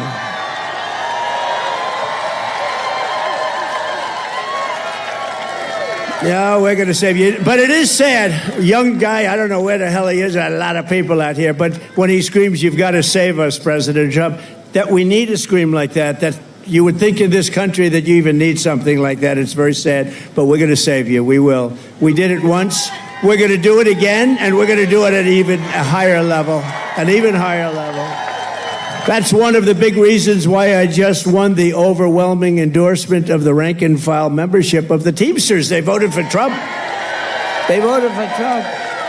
Last month, American-born workers lost, think of this, 1.3 million jobs. So American voters, and their voters, American workers lost 1.3 million jobs. Meanwhile, the migrants picked up 635,000 jobs, plus another 700,000 or 800,000 jobs at least that we know of. But the Americans lost jobs. What a disgrace.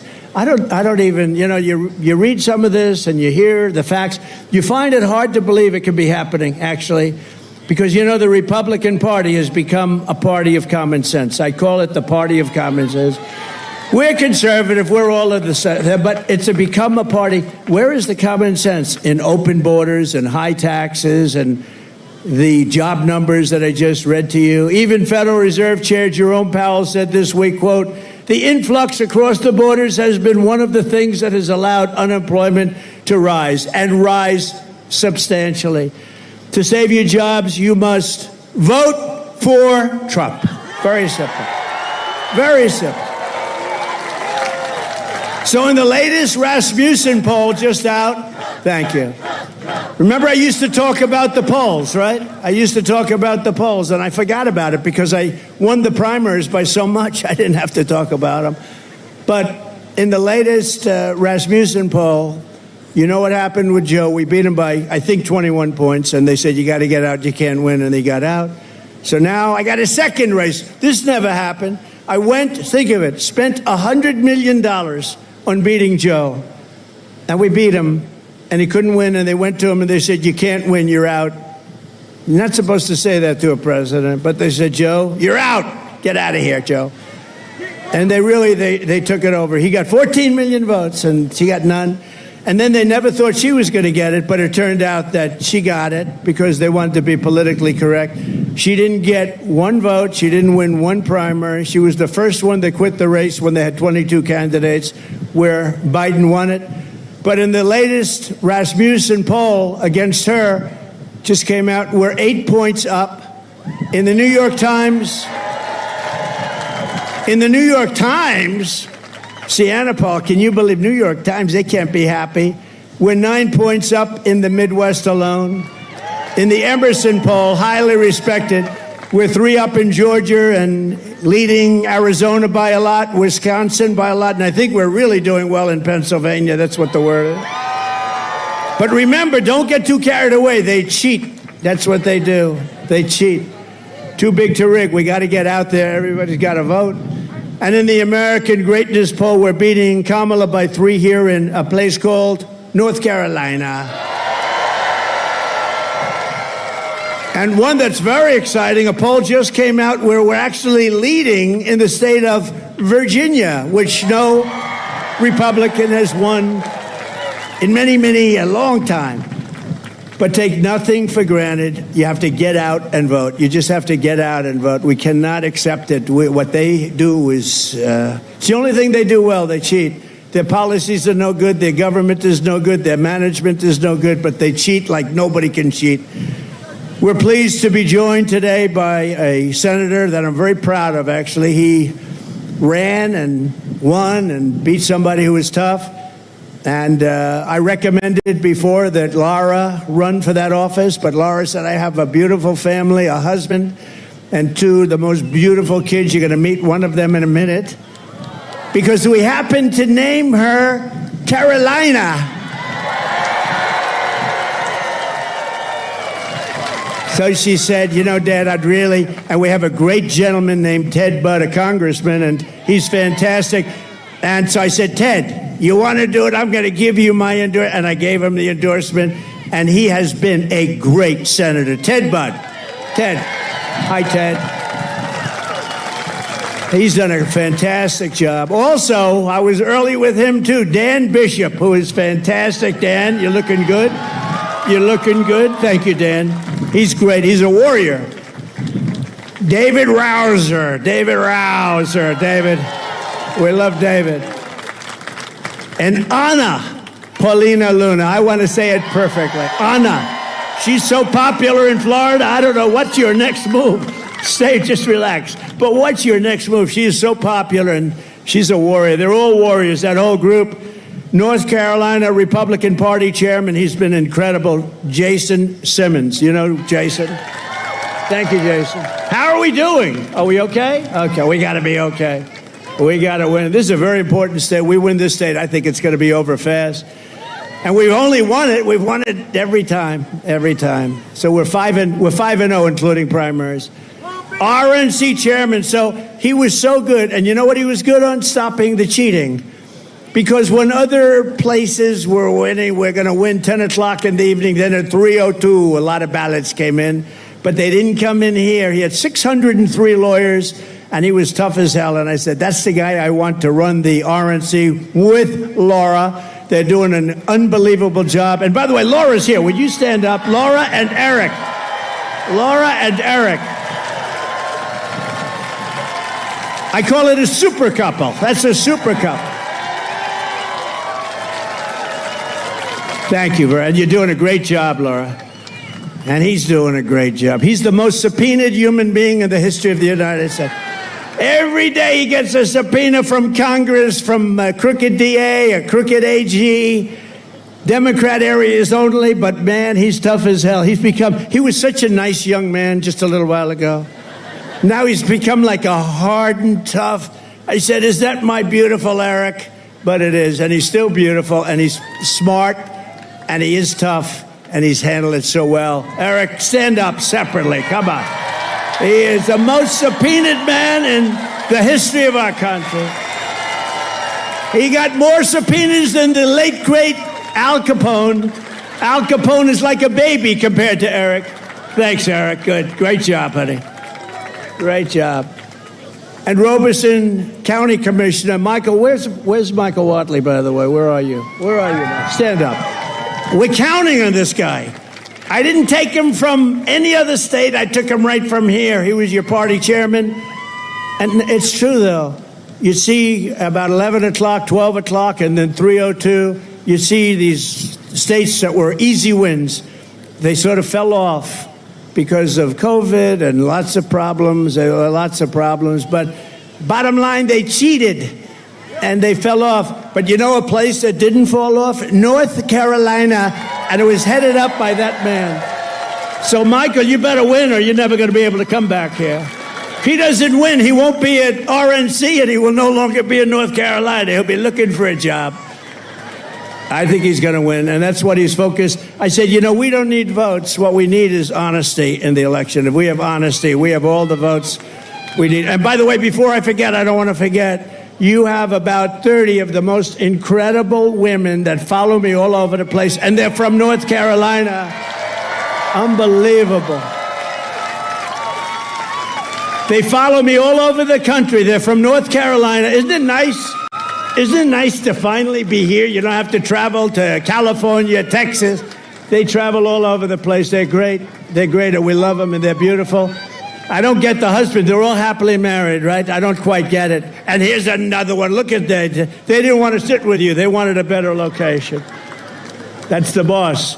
Thank you very much. It's a great honor. And we also have front row Joes. They're all over the place. They stand in line for 2-3 days because they want to get that front row. Thank you very much. And they've seen plenty, and they were there, unfortunately, in Butler. That was a hell of a day. Sitting right where we're sitting right now, that was a hell of a day. That was something. Never let that happen. And also, Robeson County Commissioner and member of the Lumbee tribe, a friend of mine and a friend of ours, John Cummings. Where's John? Thank you, John. John is a real supporter. We appreciate it very much, and we're going to make sure that you guys are okay because they have not been treated properly by this administration, as we know. Thank you. You can tell everybody the Lumbee tribe has been wrongfully denied federal recognition for more than a century. Only a century? That's not that long. Centuries? 100 years? That's not that long. But no, we're going to take care of it. We'll take care of it right at the beginning. All right? You can tell them. Biden and Obama promised remedy that they want to remedy the injustice, but they never did it. They broke their promise, and today I'm officially announcing that if I am elected in November, I will sign legislation granting the great Lumbee tribe the federal recognition that it deserves. Okay? You'll be all set. Say hello to them. And I got to know them. They're great, but unfortunately, we weren't in office when that happened, but they treated him very badly. Thank you very much, John. We also have, and I alluded to it, a very important member of my family, far more important than Eric or Laura, and her name is Carolina, and she's beautiful, and she's sweet, and she doesn't know how evil life is. She hasn't experienced it yet. but she does know how great life is, and we want to make life great for everybody here, and we're going to do that. Can I ask Carolina to come up? Is that possible? Carolina. She sat on my lap during the Republican convention.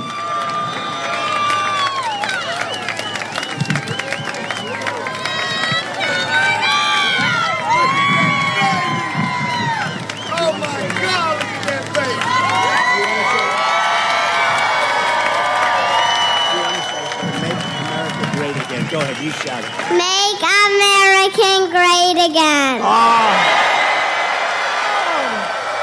That is awesome. Great, honey. Wow. Thank you, son. Awesome. What a good job.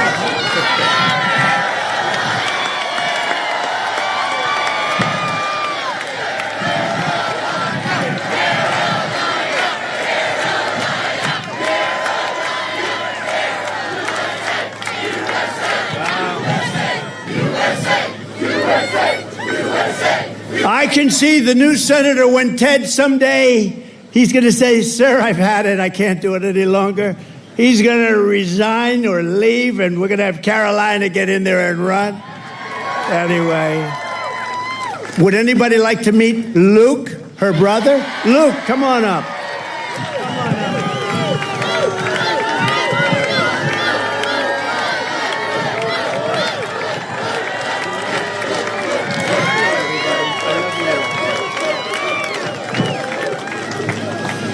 Vote for Grandpa. It's over. It's over. Oh, my God. Thank you, honey. Great job. Awesome. So cute. Oh, he doesn't want to get off the stage. Oh, wow. Look at that. He's got the gene. Thank you. Thank you, Luke. You know, I said, say MAGA. I whispered into his ear, so cute. I said, say MAGA. He said, vote for Grandpa. He didn't care what I said. And that was actually much better, right? That was much better. Thanks, Luke. Thanks, Carolina. Thank you, honey. What great kids, great people. That's a whole family is a wonderful family. Thank you. Thank you very much. And they're really helping. And Laura's all over the state. As you know, Laura grew up here, and she loves the state, and she spends more time here than any place else, and she really loves the state, and so do we. It's been a very special experience. Thank you. Thank you, Laura, for the help, too. Appreciate it. We are 7 weeks away from the most important election in the history of our country, and Kamala Harris is the most radical left nominee ever to seek the presidency by far. The problem with her is nobody knew who the hell she was. When you say, oh, Harris is running, nobody knows the last name. I could say it today. If I just told Harris is running, you'd say, who the hell is Harris, right? Look at the people up front. They're friends of mine. They're tough, smart, rich people, actually, very good. They've made a lot of money in this state. But when I say Harris, they say, who the hell is Harris? We have no... They know Kamala, but they don't know Harris. They know Comrade. They also know Comrade. And that's what she is. She's a comrade. But Harris is running, and she wants to open your borders. I'll tell you what, 21 million people, and that's really not including gotaways, came into this country, and they came in from a lot of bad places. Do you know that crime all over the world is down? In Venezuela, it's down 72% because they've taken their criminals and they've dumped them into the United States. It's down 70, and nothing good is going to happen with that. But all over the world, not just South America, crime is way down, way down. And what a shame that is, right? What a shame that is. And you see how bad it's getting when you look at what's going on with the migrants attacking villages and cities all throughout the Midwest in particular right now, but it's all over. But she's going to deliver rampant inflation, and she wants to pack the Supreme Court, our great Supreme Court. Instead of 9 justices, Kamala wants to bring it up. The other day, for the first time, I heard a number. It's got to be an odd number. They didn't like the number 13, so instead of going to 15, they went to 25. I understand they want 25. So they want to pack our courts immediately, and we can't ever let them do that, and we're going to stop them, and we have to stop them at the presidency. Ideally, we're going to do well, Ted, with the Senate, but we have to stop them with the presidency. We have to stop them. Ideally, you have some great congressmen and congresspeople running. We have to stop them there. So 25 justices is what she's looking for. That's the real number, so she can rig the system. She was an original creator of Defund the Police movement. Just so you know, she's been there for 15 years. If you're there for 1 week, you cannot vote for her for president, okay? Anybody that once even had a thought of defunding our great police law enforcement can no longer serve or even be thought of to be president. And I met a lot of the officers backstage. Are incredible, the job they do, and we appreciate it. She wants to defund the police. She wanted to do it in Minneapolis. That's why she picked this character, this weird guy. You know, he said weird. JD and I are not weird. We got a lot of problems, but we're not weird. He is a weird dude, isn't he, though? So she got to meet him. He's a radical left lunatic. During the burning of Minnesota, they burned the whole state. Minneapolis was like a fire pit. And I saw a CNN announcer saying, well, this has been a friendly gathering. And behind him, the entire city was burning down. Nobody's ever seen it. It looked like World War II. No, we're not going to do it. And we're going to stop World War III, by the way. We're going to stop it. We're going to stop it cold. Kamala Harris vowed to abolish ICE under border czar Harris. Venezuelan gangs have taken over entire apartment buildings in Aurora, Colorado. The governor is petrified in Colorado. He's a liberal governor. He doesn't know what to do. The guy is so scared of these guys, and maybe you can't blame him. They have military-style weapons, AK-47 Supremes. They've got stuff that's unbelievable. They're young, they're tough, nasty people, and they got a lot of them. They came in from Venezuela in that case, in Aurora's case, and you have a great sheriff in town, but the sheriff is looking at this. He said, wow, that's a lot of firepower. They're in the real estate business. They're taking over buildings, okay? They're doing it the old-fashioned way. She supports free health care for illegal aliens while our hospitals and emergency rooms are being overrun by migrants. If you want to go to a hospital because you have an emergency and you paid taxes in North Carolina for 40 years, you won't be able to get in. And some places you don't even have a chance of getting in. You know that. You don't even have a chance. She wants mass amnesty and citizenship for all illegals. And she says that she must, anybody that utters the word, think of this, the words illegal alien, radical Islamic terrorist. She said, don't you ever use those terms. But here's the worst. Think of this. She lost 325,000 migrant children. They're gone. They're gone. Many are dead. Many are just kidnapped. Many are working in slavery. 325,000. That's filling up. Pick a nice stadium. Let's go to New York. Pick Yankee Stadium, right? It holds 55,000. Think of that. You could fill it up so many times. You could fill it up. It would never end. 325,000 young children are missing. Many are dead. And that's under their watch. It's the most cruel thing. And the press, the fake news right there, they won't talk about it. They don't want to talk about it. Nope. They don't want to talk about any of the bad things. As California Attorney General, she redefined child sex trafficking, that's a term, assault with a deadly weapon, and rape of an unconscious person, and also other names that are too bad to name. I'm not going to name them. Because these young children are here, we don't want to name them, as nonviolent crimes. She said they're nonviolent crimes. Think of that. Rape of an unconscious woman. She vowed repeatedly to ban fracking. She imposed natural gas exportation. Think of that. She banned natural gas exports where we would have made a fortune. Everybody wanted our oil and gas. She banned it, and it's crushing Pennsylvania. She praised the idea of 70 to 80% tax rates, and she pledged to abolish private health care. People in this audience, some have private health care. They want to pay a little bit more, and they want to have great health care and force everyone onto socialist government-run health care with high taxes and deadly wait times. People are waiting online at these places for 4 months for the most routine examination. She wants to ban the sale of gas-powered vehicles. She's already banned them, which will destroy North Carolina's way of life. And she even endorsed free sex changes for illegal aliens. We're going to do operations. I mean, it's not even believable. And she's running. She's running. Think of it. Sex change for people that are in prisons and detention centers if they ask for it. And she wants it. Check it out, because it's not even believable, but it's true. As DA and as Attorney General, she destroyed the great city of San Francisco, one of the greatest cities in our country just 15 years ago. And she destroyed the state of California. People are leaving. She led the change in California law so that if you steal less than $950 worth of merchandise, you are not prosecuted. And if you steal more than $950 worth of merchandise, you're also not prosecuted, frankly.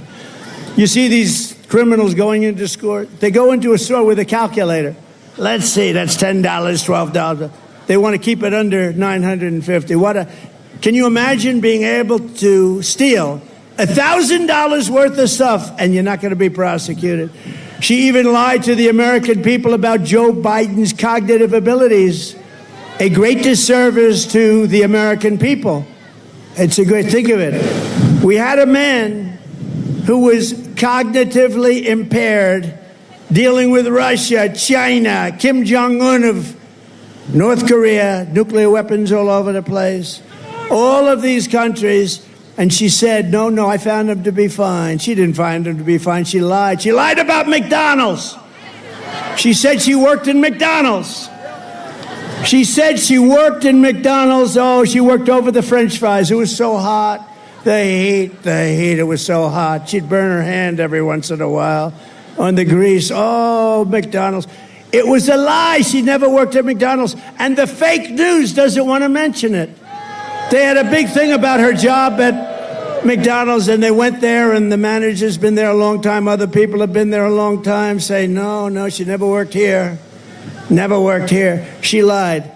That sounds simple, but that's really bad. It was a pure and simple lie. She never worked at McDonald's. And didn't Oprah ask her about her time at McDonald's? And she just sort of didn't want to answer that one. Let me not talk about that. Oprah said, you work at McDonald's. That's great. Oprah didn't hear the end result. She never worked there. So Kamala just sort of hid under the desk along with every other answer she gave.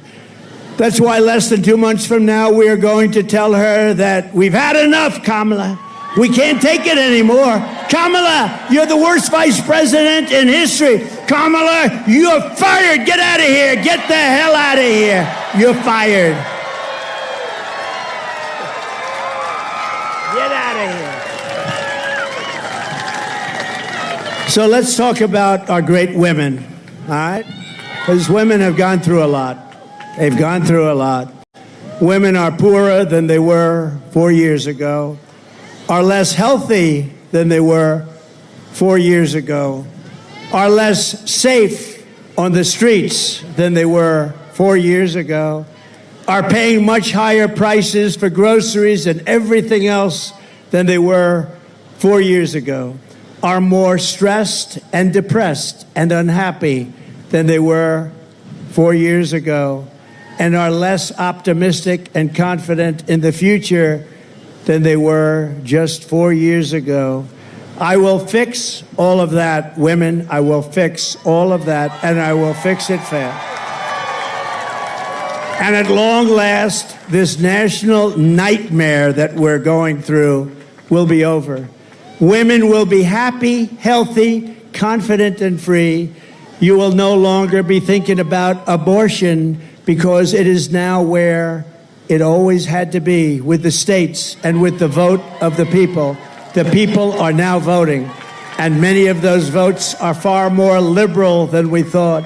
But every legal scholar, every Republican and Democrat for years didn't want it in federal. They wanted it in the states, and a vote of the people. And that's what's happening right now. And with the powerful exceptions like those that Ronald Reagan insisted on the exceptions for rape, incest, and life of the mother.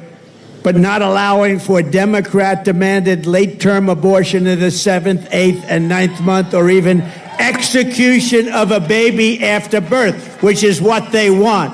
I asked her about it during the debate, and she didn't want to answer it.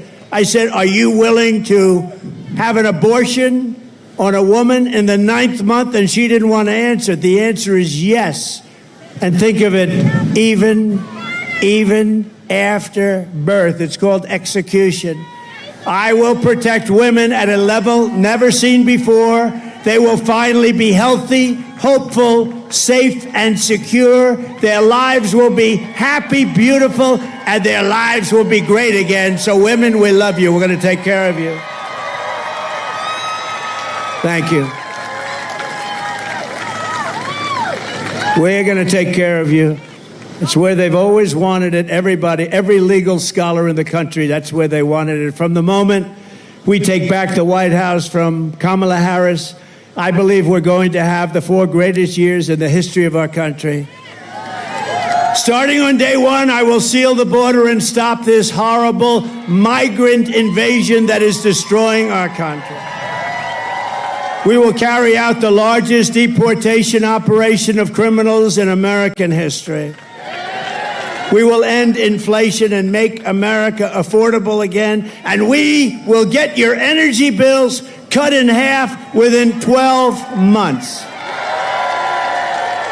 We will come, that's right, thank you. We will become energy independent and then energy dominant like no country has ever been before. Remember, again, we have more than Saudi Arabia. We have more than Russia by a lot.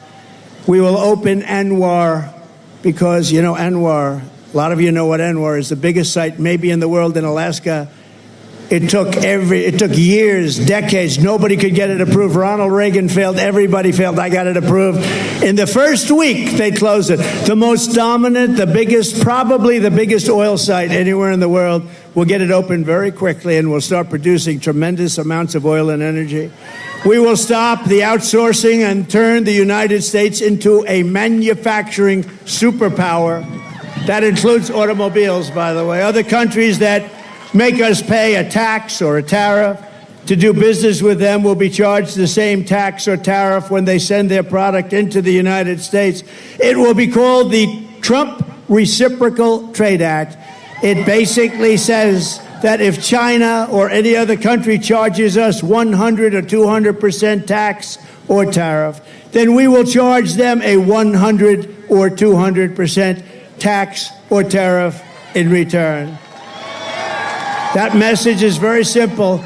Make your product here in the United States of America. You have absolutely no tariff to pay. It works beautifully, and it's going to bring business like you wouldn't believe. Nobody's been able to do it except me. We were doing it, and then we had to take care of COVID. Our gift from China, the China virus came in, and we did a great job. Never got credit like we did in the economy, the military. We defeated ISIS. But we're going to get that done fast, and you will have more jobs in North Carolina. You'll have more jobs in this country than we've ever had before. You already had it under my administration.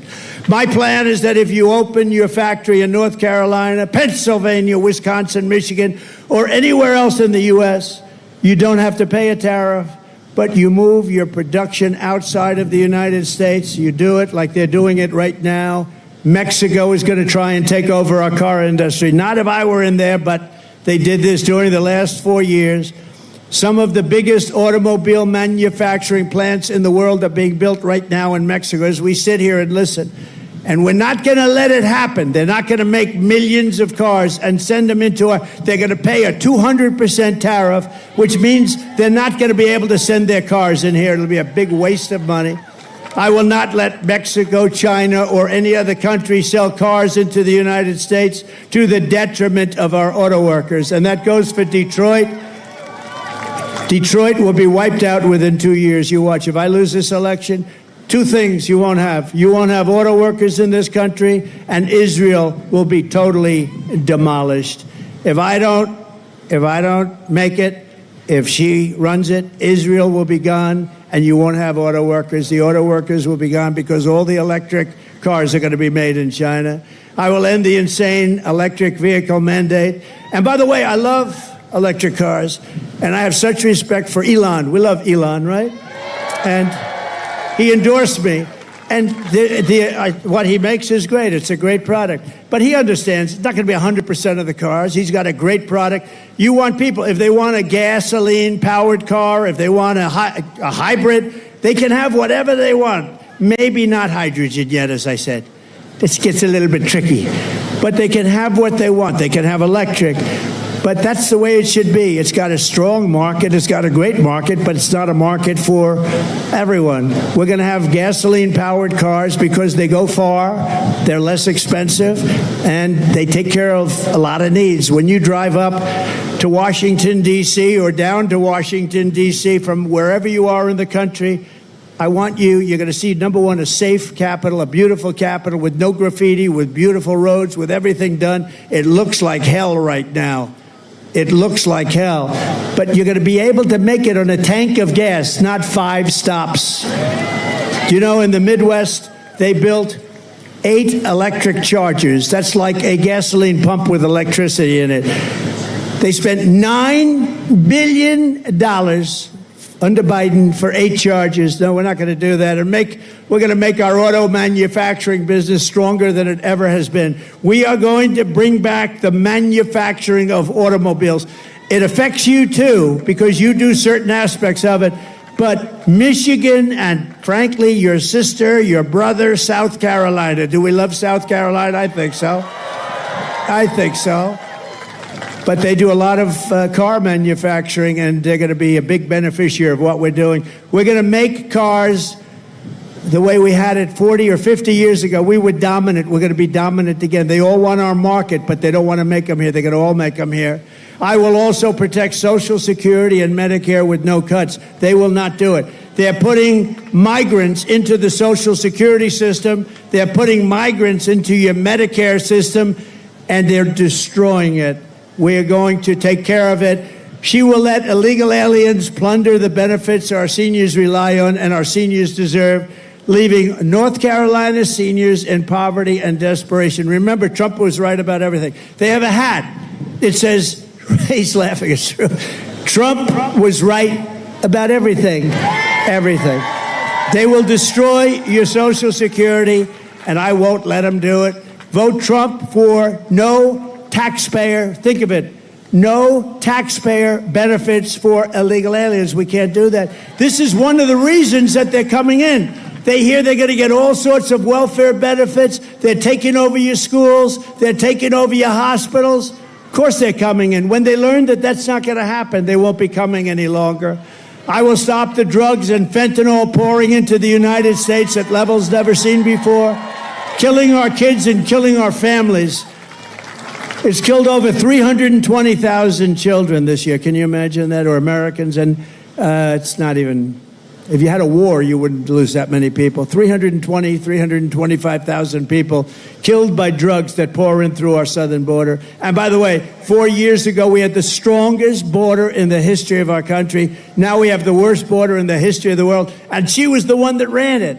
She doesn't want to take credit for it, but she was the one. We will protect all law enforcement, including Border Patrol, ICE, all of the sheriffs, and Secret Service. We're going to protect all of them. We're going to take care of our law enforcement. And we will terminate the Green New Scam and spend trillions and trillions of unspent dollars on roads and bridges and infrastructure and paying down our debt, and not fake infrastructure that has caused massive inflation and has been no benefit whatsoever to our country. We're going to have the cleanest water in the world, which we had 4 years ago, and we're going to have the cleanest air in the world. I will settle the war in Ukraine, and I will end the chaos in the Middle East, and I will prevent World War III. We will have peace through strength. We don't have to have people dying.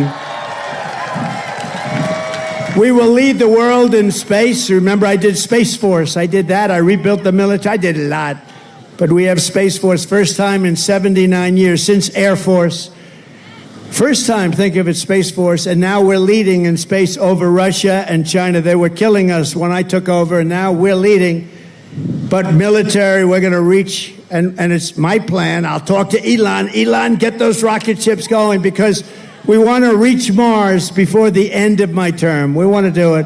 And we want to have also great military protection in space, because that's where it's going to be at. We will rebuild our cities, including Washington, D.C., making them safe, clean, and beautiful again. And we will keep the U.S. dollar as the world's reserve currency, which we're losing right now. And if we lose that, it's like losing a war, and we're losing it as the world's reserve currency. This is how we will end the era of inflation, mayhem, and misery under Kamala and Crooked Joe, and unleash safety, prosperity, and peace for Americans of every race, religion, color, and creed. Together, we will deliver low taxes, low regulations, low energy costs, low interest rates, low inflation, so that everyone can afford groceries, a car, and a home. We will stop the invasion and end migrant crime. We are going to totally stop this invasion. This invasion is destroying the fabric of our country. We're going to support our police, strengthen our military, build a missile defense shield around our country, keep critical race theory the hell out of our politics. We're going to end transgender insanity in our schools. And we're going to keep men out of women's sports. I don't know if you watched the Olympics. Did you see the young Italian boxer, beautiful, beautiful young girl? And she was boxing a person who transitioned. We want to use that term. I'm very precise, because if I do wrong, he should resign. He used the wrong word. These people are sick, okay, the fake news. So, fighting a young person who transitioned to female, there were two of them allowed in Olympic boxing. And you know, a jab is not the hardest. It's like that, just to keep away, you know. So she's fighting him, and she's a little concerned. And he looked like Muhammad Ali would be afraid of him, I have to say. Oh, she looked like Muhammad Ali, the one who transitioned. And she's doing left. So anyway, first punch was a little left jab, hit her in the face. The Italian girl, oh. And the Italian girl went back to her corner. I never was hit like that. Then they said, try it again. Boom. Again, she went back and she quit. Shockingly, this person won the gold medal. Shockingly, the other person that transitioned into a female won the gold medal. So they both won gold medals. How demeaning is this to women? How demeaning is this to our country? How crazy is it? Think of it, open borders and men going into women's sports. It's so horrible. The things are so crazy that this could even be happening, that I even have to respond to saying we will no longer have open borders. I mean, think of, we built hundreds of miles of wall, and we also had 28,000 soldiers from Mexico as guards, because if they didn't do that, I said very nicely, we're going to put tariffs on your products coming in. Sir, we would love to do that. We would be honored to do that. So we had a lot of help from Mexico. They were great. But, they've made a fortune off of us, so it's one of those things. But all of these things that we did, they were making our country so strong. They were all given up by these people that have no clue what the hell they're doing. Our country will be dead if she gets elected. We won't even have a country. It won't be recognizable. We will defend the Second Amendment, protect religious liberty, restore free speech, and we will totally secure our elections for once. Everyone will prosper, every family will thrive, and every day will be filled with opportunity and hope. But for that to happen, we must defeat Kamala Harris, and we must stop her country-destroying liberal agenda. It's not even her agenda, it's other people. You know that. It's other people, you know it. So get everyone you know and vote. We want a landslide that's too big to rig, okay? Too big to rig. November 5th will be the most important day in the history of our country. That's the day we're going to save our country. That's the day we're going to save our economy, meaning November 5th and 2 months earlier, because you could go out and vote right now. We will rescue our middle class. We will reclaim our sovereignty and restore our borders. We will put America first, and we will take back our country, and our country will become bigger, better, stronger than ever, because together we will make America powerful again. Make America wealthy again. Make America healthy again. Make America strong again. We will make America proud again. Make America safe again.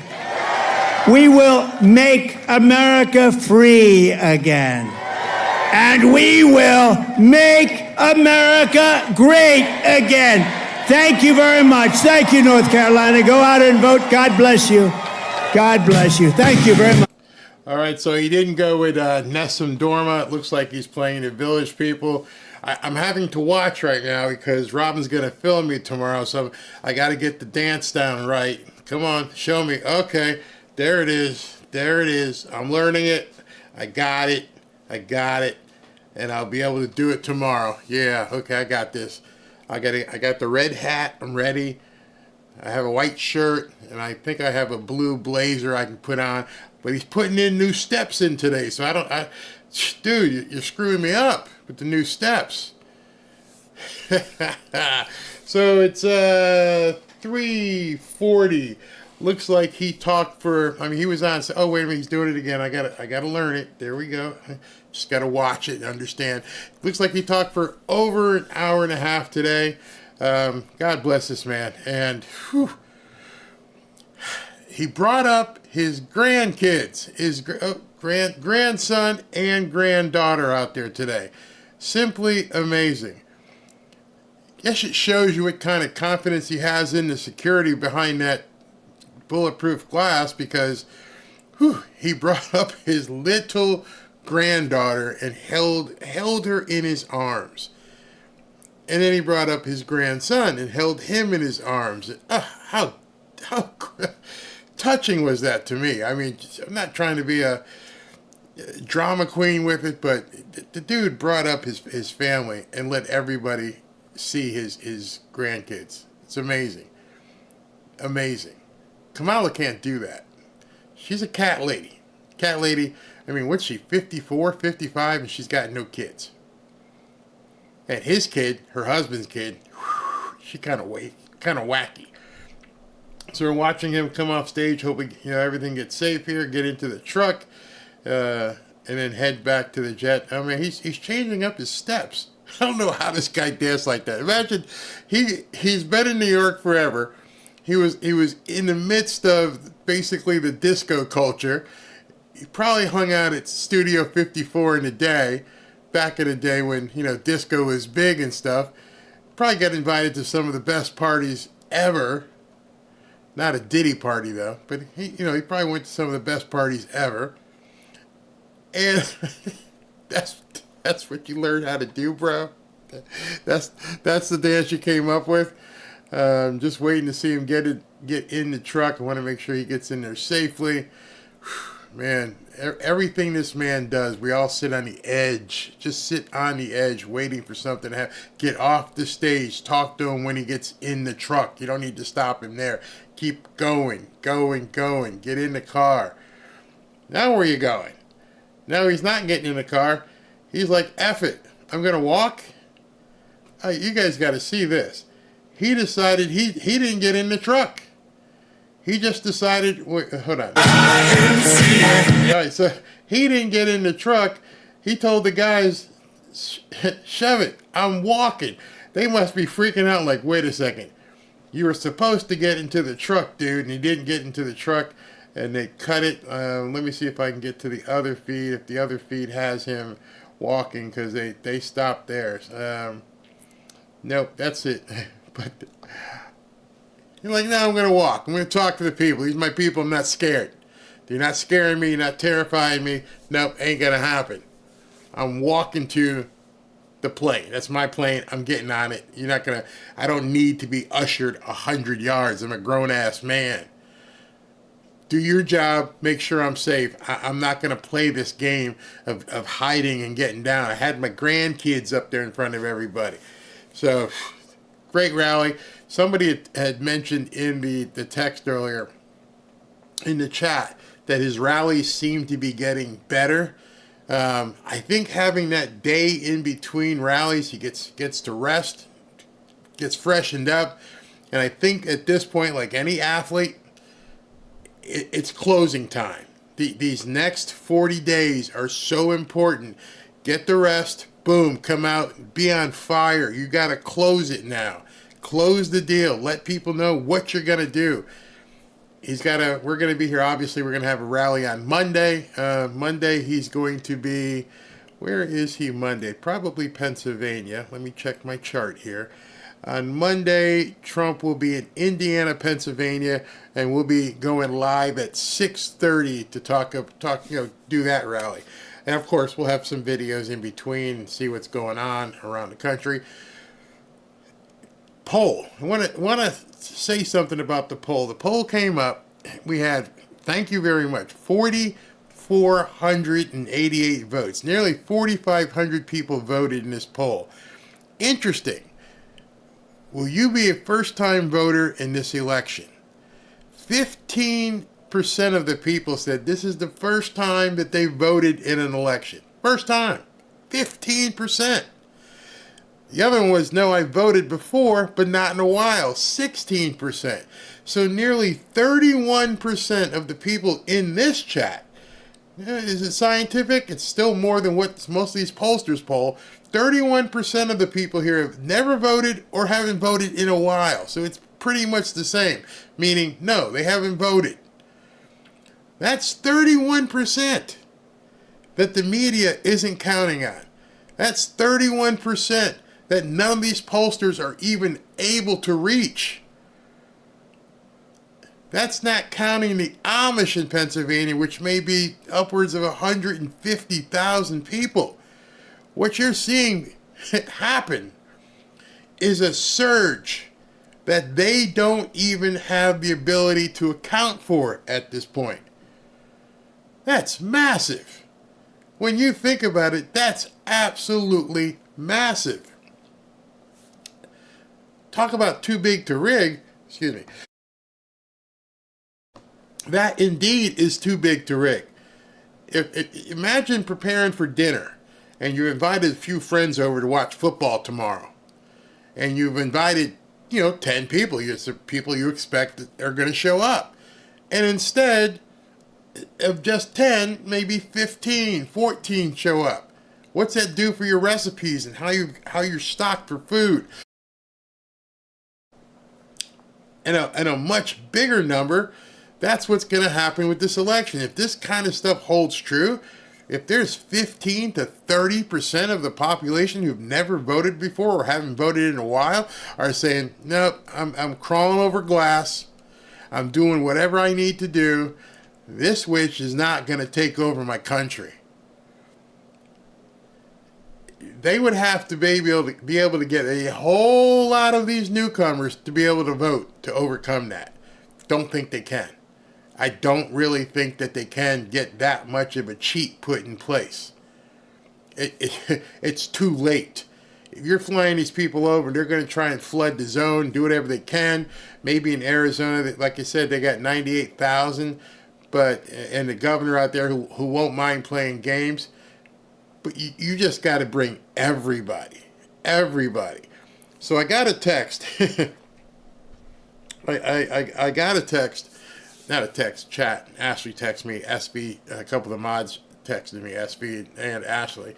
And they were like, somebody asked for some more homework. Well, the homework you guys did last night blew me away. Absolutely blew me away.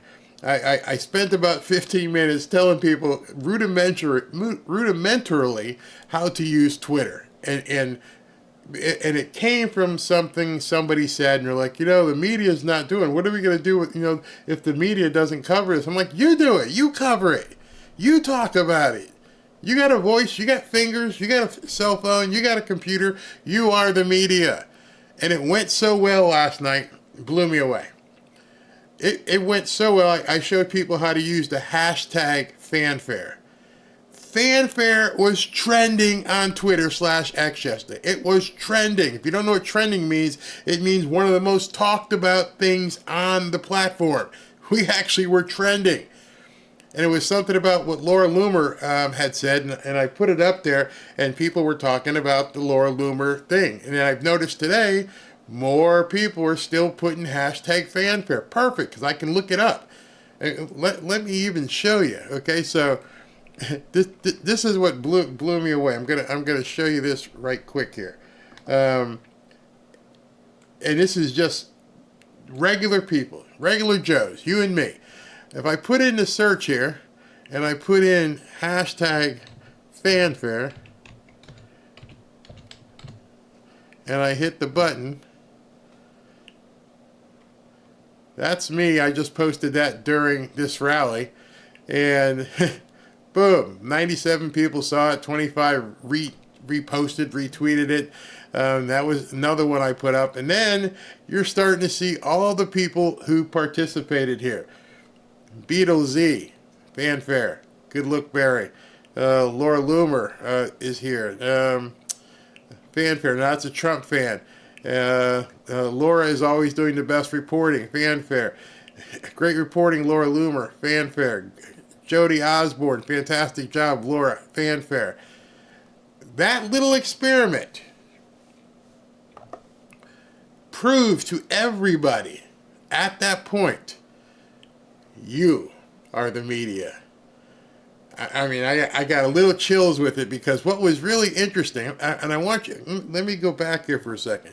Here are people that, hadn't been really engaged on Twitter. Mia Suzette. Mia Suzette has 322 followers, and she got people looking at this. Triggy-ish. Triggy-ish has 1,200 followers. There's people doing it. Astro Joe, 352. Get out there. Get out there. Continue it. Keep going. People are seeing your stuff. I know some of you probably went, wait a second. People who are in this chat, if they jump onto Twitter or /X and they start sharing it, you guys can all just bring that stuff over there. It's amazing. I love the fact that you guys jumped in. Some of you texted me like, hey man, I don't even know how this thing works. How exactly does it work? And they're finding their way. Maybe we need to do, once Ashley, gets the membership site open on Monday, that we do some secret training. And okay, guys, here's what we're going to do on Monday. Trump's got a rally tonight. Here's what we're going to have to post over here. So don't forget to chat inside the chat room during the video. But then we're also on your other phone or whatever. Let's go ahead and push these things out on Twitter, on X. I got to keep calling it X. You are the media. You are strong. Put it this way. There's a lot more of you than there are of media. Think of it that way. Really rest in that. Assure yourself. Say, wait a second, I didn't think about that. How many people work for ABC on air? 20? 30? Collectively between Fox, CNN, 100? 200? How many people are on air? You could count them during the day because, morning, Martha and Brett Baer and this person, and at night there's 5. You got the 5. Then you've got Laura and Brett and Jesse and Greg Gutfeld. So there's 10 people. You are 300,000 strong. There's strength in numbers. Get the word out. Talk about Trump. Talk about his grandkids. Do everything you can to talk. If you have a voice, don't let them take it from you today. While you still have it, use it. Talk to each other on all the platforms. Like right now, here's someone who talked. This was Astro Joe. I can just click this button and just say, great. Oh, I'm in the wrong platform. I'll do it as fanfare. Great post, Joe. That's all it takes. And now I've responded to Joe. Boom. Just like that. Let people know you appreciate what they're doing. I see you guys comment here, and you guys are always telling me, thank you, Barry, and I greatly appreciate it. And tell others, hey man, good job posting that. Get the word out. I'm going to retweet what you put because I want people to see. You are bigger than the media, collectively. Not by ourselves. None of us are as big as the media, but collectively we are. So we got a rally coming up Monday. We're going to have to talk about that. I think I just said it was 6:30. Let me just confirm that again. Yeah, Monday's rally is at 6:30 p.m. He's going to be in a convention center in Indiana, Pennsylvania. Let me just see something here because I was getting text here. But yeah, that's fantastic. So let me go ahead and acknowledge everyone who contributed. Well, let me take a few more comments first, because that's probably, you guys, am I shadow banned? No, you're not shadow banned. I can see you. There you are. You're not shadow banned. Like we keep telling everybody, we had to put things on slow mode because we get so many comments. And so if it just seems like you can't put a comment once in a while, just means every 60 seconds you have to wait for your timing. Otherwise, we'd never see anything. So far today, we've had over 12,000 comments. So you're not shadow banned. I'm a Christian. Where'd that go? I'm a Christian. I would be ashamed to tell anybody I didn't vote. Don't be ashamed. Don't be ashamed. That's not what we're here for. Yes, Barry, please give us some training, and we'll make info go viral. Yeah, and the thing is, just so you know, everybody out there has an X account. Everybody, Kamala, Trump, every media person. They post something, call them out. Let me show you how people can use their voice. This could be kind of a good idea. Kamala. All right, so you're gonna get a kick out of this one. This is funny. All right, this is Kamala Harris, right? And her last post 3 hours ago. Actually, she had this one here, but she goes, "I will gladly accept a presidential debate on October 25. I hope Trump will join me. I guarantee you she got roasted." Why would you want another debate if you have a comfortable lead, like all the expert pollsters are suggesting? Boom! I've been telling you that. Missed me. That's a Trump shirt. Sorry. That's funny. Definitely not going to be a CNN debate. If there is one, Fox or an X debate. Why did you chicken out of the September 4th debate on Fox? Why'd you skip the Fox debate? That's why, another reason why I can tell you she's losing. Under every single one of her posts, and I do mean every single one of her posts, she gets roasted. Absolutely destroyed. Trump is dodging bullets. You're dodging interviews. You only want scripted debates because they send you every question ahead of time. You're admitting you lost and want a rematch. CNN, are you that desperate? Get in the fight. Don't say anything nasty. Don't call her bad names, but voice your opinion. You're gonna lose. I'm making up a tweet. You're gonna lose. There's no way you're ahead of him. You're no way you're close to the poll. I can't believe you keep lying. Those kind of things, that no one's going to censor you for that. You call her an evil witch or something like that, they may do something. But as you notice, they're all in here. Why don't you do it on X? This time, no earrings, hair pulled back, full transparency. I don't want to see somebody coach you on what to say. Will you actually elaborate on policies? You know, join Don Clayton. Yeah, I don't know who he is. As expected, Kamala is only willing to go on a DNC-controlled outlet. Get to Sept. This guy, he'll get in trouble. Get the F out of here. You cheated and rigged the last debate. Either Donald Trump chooses a network and moderators, or F off you. Yeah. See, that's a little... Sometimes Twitter X can be kind of a tough place to be. Might get your feelings hurt. You might post something and people may tell you, "Go F off, maggot." You know what you do there? Oh, let me just do one quick thing.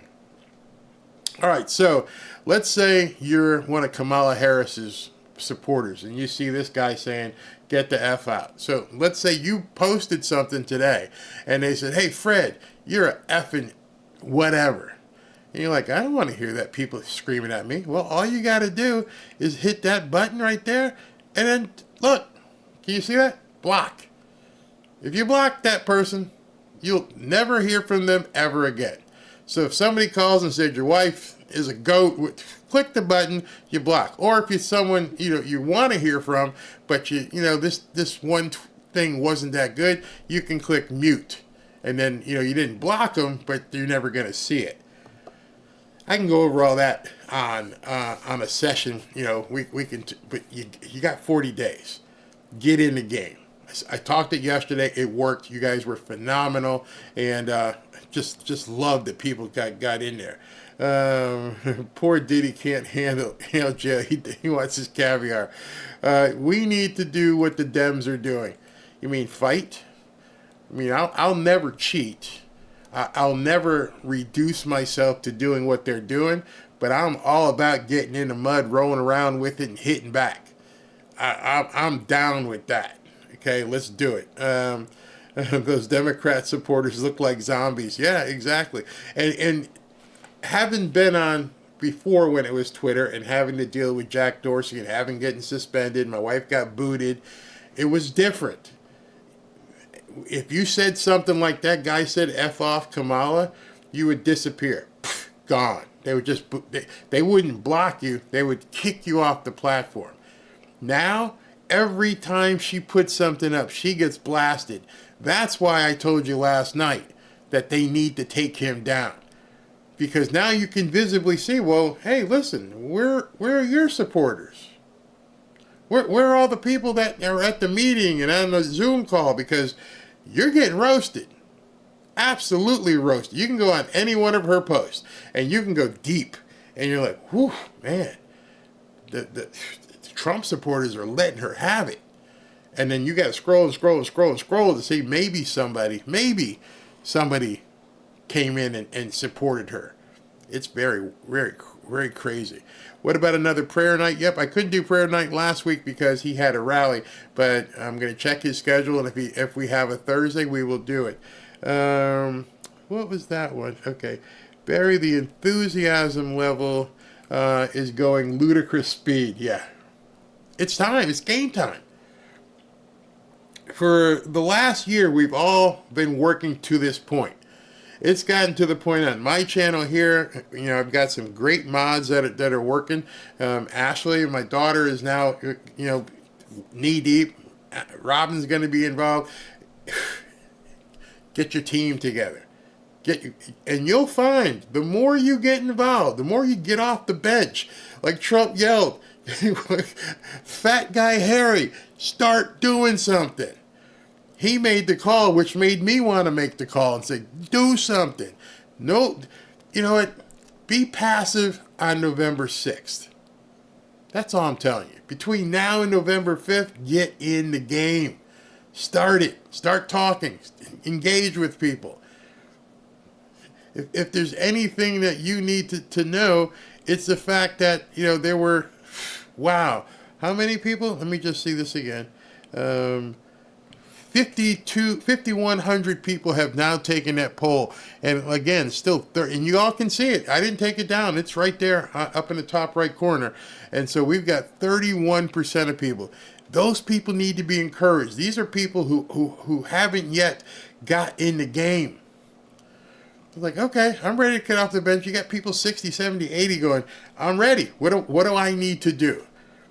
And the one thing I know each and every single one of you have, because you've exposed yourself, so I don't even need to wonder, every single one of you has either a phone, a computer, an iPad, or something, because we've got over 12,000 comments now. So if you can do this in a closed channel, not really closed, but you have to be a subscriber, you can definitely do it out there and go after Kamala. I'm not saying to be ruthless. I'm never going to tell you how to talk. I'm not here to censor anybody. I know there's a lot of people pissed off, but you're more effective if you zing somebody right where it counts. I would never say like that guy said, F off. It turns off too many people. But you can say, you lied. There is no Project 2025 that Trump's associated. Why is your entire campaign built on lies? Show yourself. Get in the game. This past year, hey, William, this past year, my life has been committed to my God and my president. Yes. And it is okay. Any pastor will tell you to have righteous anger. You got There's 300,000 kids missing. What do you think? You know, people used to have the bracelets that say WWJD, what would Jesus do? What would Jesus do if well, he knows. We already know he knows. Maybe that's why I feel compelled to talk about it. Maybe that's what's working inside of me, is because if you look at WWJD, what would he say? He'd be like, scream it from the rooftops. Do something. There's 300,000 kids that we know of. That's an old figure. Who knows what it's up to now? That's got to be old. It's got to be much higher at this point. What would Jesus do? Well, Jesus would find these kids and bring them home quickly. Jesus isn't here right now, but you are. You need to get in the game. Find out which one of these things you think you need to address. The taxes, the newcomers, the 300,000 kids, the zombies in Kensington and Philadelphia that are walking around zoned out with drugs, the lies that this candidate tells on a daily basis, the Transformers messing with kids. I mean, pick your lane and say, you know what, I'm going to zoom in on this. I feel comfortable. I know it. Or your lane could simply be, Kamala, I'm praying for your lies. Kamala, I'm praying that all you care about is baby removal. If you're a Christian and you're like, I can't really swing like that, well, you can pray. I've seen you. We've had our prayer meetings, but you don't have to be quiet about it. You don't have to pray in quiet. You can put it right out there. You'd be surprised how many people are just putting out prayers. I'm praying for your soul, Kamala. You're encouraging people to do baby removal. I know you know how to do that. Christ is king, absolutely. And right now, go for it. Go for it. Jesus rearranged future in the temple for us relying on our own wisdom. Responsible Americans vote, but this is much more than an election. I don't want you to wake up on November 6th and go, I could have done something. I could have helped. This is crazy. What is it that I could have done? And you're going to feel regret at that point. You're going to say to yourself, man, I could have been a poll watcher. I could have been a Dropbox watcher. I could have been engaging. I could have been letting people know the danger of what was coming. I could let people know that baby disposal is wrong. We can't talk about it here, but you can talk about it over there. And you can talk to people who feel the same way. Get in the game. I can only do so much by talking to you. I'm asking you to now, for at least the next 45 days, activate. Jump in this. I'm going to be here. I'm going to keep posting. I'm probably going to increase my posting. I'm probably going to go to 2 or 3 videos a day. We got to get it out there. Do it for the kids. Do it for the junkies. Do it for whoever may need it. It's time. It's game time. Put on your eye black. Put on your eye black and pull the helmet down and strap it on. Let's go. Let's effing go. Serious, man. Seriously, I need you. I need you. And America needs you. Thanks to all the mods. Thank you very much for recognizing them. I can't picture her holding a kid either. I mean, you know, when I try to compel you guys to be that army, to get together yourselves, understand they do have the army. Like 87,000 IRS agents. What do you think they're going to do in January of next year if she gets elected? You ready to answer that knock on the door? It's too late to fight that. By then, you know, these armed IRS agents are at your door, or they're taxing your money, or they're doing your capital gains on your property or your business, and you're going to go, man, I could have done more in November and October and September. So it doesn't get to that point. Christians, get out there and vote. Get other people to vote. Absolutely. Prayers do not... what's this here? Okay. Christians, we love Trump in Maryland. Yep. There's so many places. Good Guy Guns says we are averaging, it looks small, 23 new voters a day in northern Michigan. These are all my age or older. I'm 53. There's absolutely nothing to be ashamed of. We need each and every one of you. I hope you guys can read that. I hope you guys can read that, because It's been a long time since I put on shoulder pads and a helmet, but in regards to that, this is my helmet right now. I'm strapped in. I'm ready to go. Put me in, coach. I'm ready to go. It's that important. I've got grandkids. I got a daughter, but more importantly, I got grandkids. I need to make sure that America is here for them. I'm not going to be here forever. They've got a long life ahead. And I'm sure many of you have children and grandchildren as well. What do you want? What kind of country do you want them to grow up in? Just think about that. On November 6th, do you want to wake up and say, wow, I lived in a country that was great? Sorry, you ain't got it. I don't know what you're going to do. I don't want to look those three in the face and go, yeah, you're never going to have what we had. It's gone. Imagine. And it was almost like Trump was sending me a message. He holds up his grandkid and then brings the other one up and says, this is why I'm up here. This is why I'm taking bullets to the head. So that this young Carolina and this young Luke can grow up to be anything they want to be in this country called America. And I fear for my grandkids' lives that they're not going to be able to do that if I lose this election. I'm like, okay, you spoke to me, bro. That's all I needed to hear. Because when you put them two little kids up there in your arm behind bulletproof glass, I realized right then we're in a different America. Yeah. Did that strike you? Like, wait a minute. This guy's holding his grandkids, and I bet you a bunch of you were thinking, oh my God, he put them in danger. I'm sure there were some of you who went, oh my God, if they took a shot right now, what would happen? That alone should compel you to get your ass off the couch. The fact that we had to even think, oh, are those kids in danger right now? Being held up by the grandfather on stage? Are they? That's not the America I want to live in. That's not the America I don't want his kids or my grandkids to live in. Understand that. That's what you need to get off the couch and into the game for. We never had to worry about it. I went on a long thing last night about Halloween, and I just happened to see this man pull up his two grandkids on a stage behind friggin' bulletproof glass. And I just went, I'm in. That's it. So he says chest bump. Yeah, exactly. My heart melted when he brought up those grandkids. Yeah, and just imagine.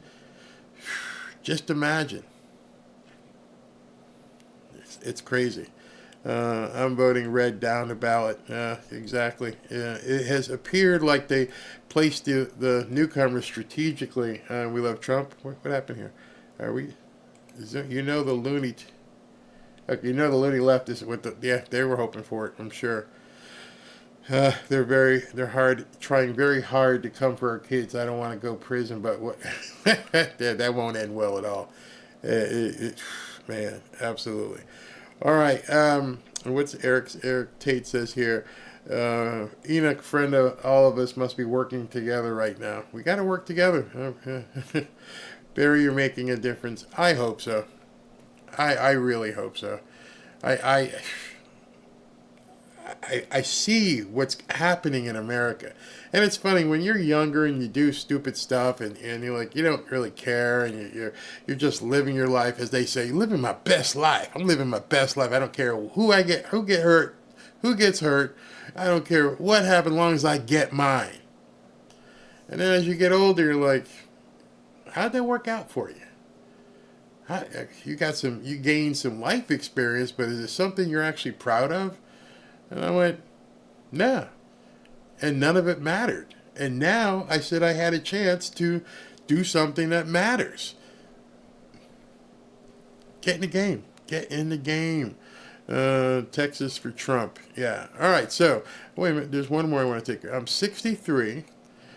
It's small. Where is it? Okay, I'm 63 next week, and I've always been a conservative. I've never voted for a godless left dem, ever. Never will there ever be a party of the Republic for our founding fathers except RFK Jr. Great. I'm going to go to X after this awesome show. All right, guys. Wait a minute. I keep saying we're gonna go. You have come at a very important, critical time. Yeah, I'm not nodding my head like, yeah, I'm coming. I mean, like, yeah, this is a critical time. We can all have fun, and it's great doing these videos and talking to you guys and all kinds of things. But we have a task in front of us. We are being challenged as Americans to do something. Answer the challenge. Barry, tell us the Republicans that where'd that go? Oh, Barry, tell us the Republicans that voted against to stop the immigrants from voting day before yesterday. I wish there was 14 of them. I will look that up and have that for the rally on Monday. That'll be the pre-show. Elon buys YouTube. Oh man, if they'll never sell it. They'll never, ever sell it. All right. So I got to get out of here. But before I do, let me go ahead and talk to you guys about all these fine people who helped out the channel today that allow me to bring on more mods and do different things. Okay. Boom. Is it opening up? Okay, there it is. All right, so let me acknowledge each and every one of you. Those of you who don't want to stick around, that's fine. But I have my obligation here to make sure each and every one of these people are acknowledged because they mean so much to this channel, the mods, myself. Okay, here we go. First thing, this one here. Ronnie Latimer, thank you very much. Barry, my husband and I just love your show. We've learned so much from you. Of course, we love Trump USA. Thank you very, very much, Ronnie. Very much. Rory from Tucson, thank you from Tucson. You're my favorite professor. What a lesson from the New York rally. That was a lot of fun. Tessa Ladeau twice, thank you very much. Big Cat, how you doing? Thanks for the great work. This guy, God bless the USA. God bless all the fine patriots out there. Keep up the great work, Barry. Let's effing go. Yes. If anything you take from this show, let's effing go. Boston Dottie, your outstanding channel is the place I go to when I want to watch Trump live. I've learned so much by being a Barry supporter. Oh, thank you very much with that. That's very nice. Lucy O'Connor, thank you. Just another knucklehead, my friend. Any idea how many baby removal events does a woman have on the average?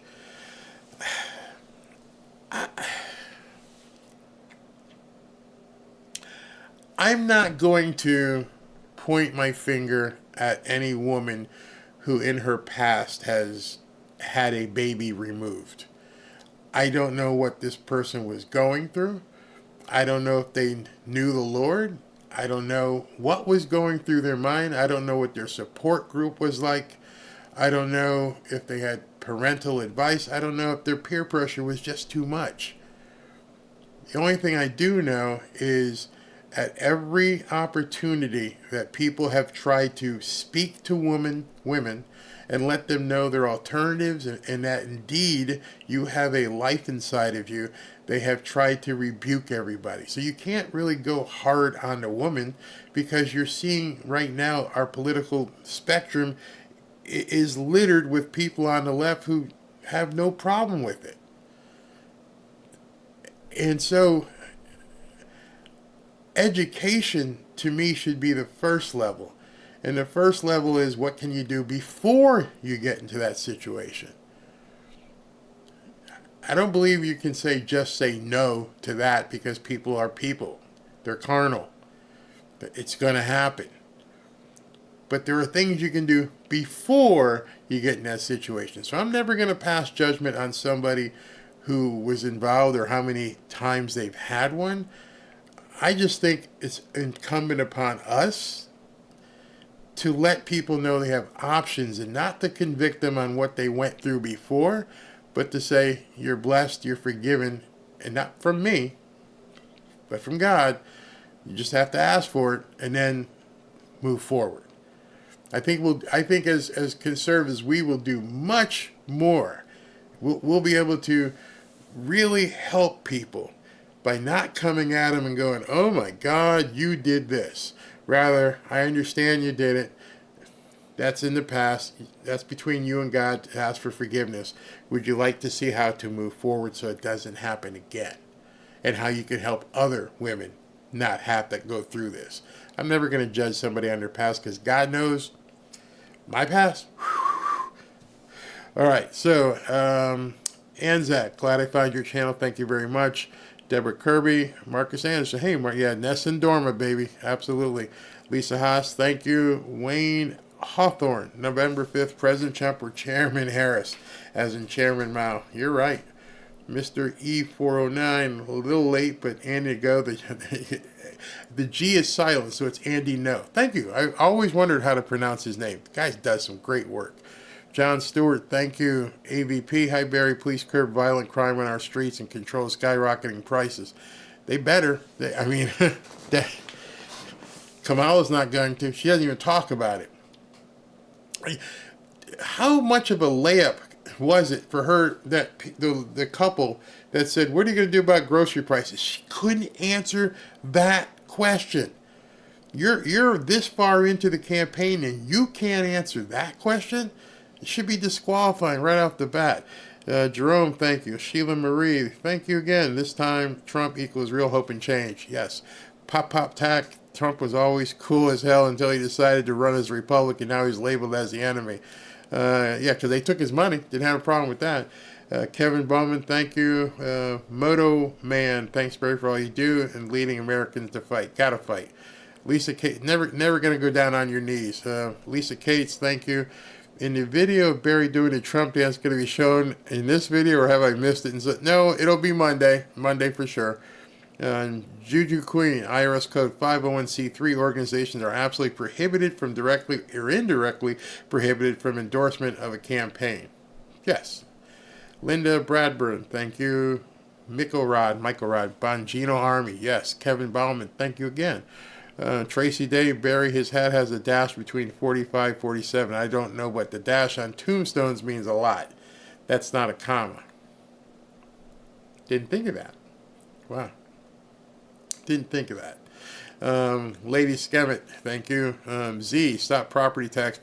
I've never understood that, being in real estate for so long. I don't know how you continue to tax people on things they own. Makes no sense. Lisa Cates again, thank you. Mark Zell, 500,000 U.S. citizens in Israel support President Trump. Awesome. Tammy Slagle, I'm a Trump supporter from Indiana. Indiana, the state, or Indiana, Pennsylvania, where he's going to be next week. I'm not even going to try to say your name, but I'm going to say Mr. Natarajan, thank you very much. Glenn, thank you. Neil Young, Trump 2024, thank you for the truth. Brad Crane, thank you. Glenn Hutchcraft. Dennis Miron, Canadian, Canada for Trump. Intrigue Tech, America for Grandpa. Yeah. Dennis Miron again, thank you. Dominicos Para, Trump. Yes. Mark Zell, thank you again and again. Dennis Doherty, 25,000 missing children. Orlando, Florida, and Lexington, Kentucky are both 320,000 people. So we have more missing children than in the entire city of Orlando. That can't be good. And she never brings it up. Never mentions it. What does that say? How, as a woman, could you not mention 325,000 kids missing? How can any women across the spectrum of political party affiliation, how could you not feel for 325,000 plus missing kids? Doesn't make any sense. The media, none of it. Potsy, thank you. Vote Grandpa Trump. Thanks for all you do, Barry. Thank you for watching.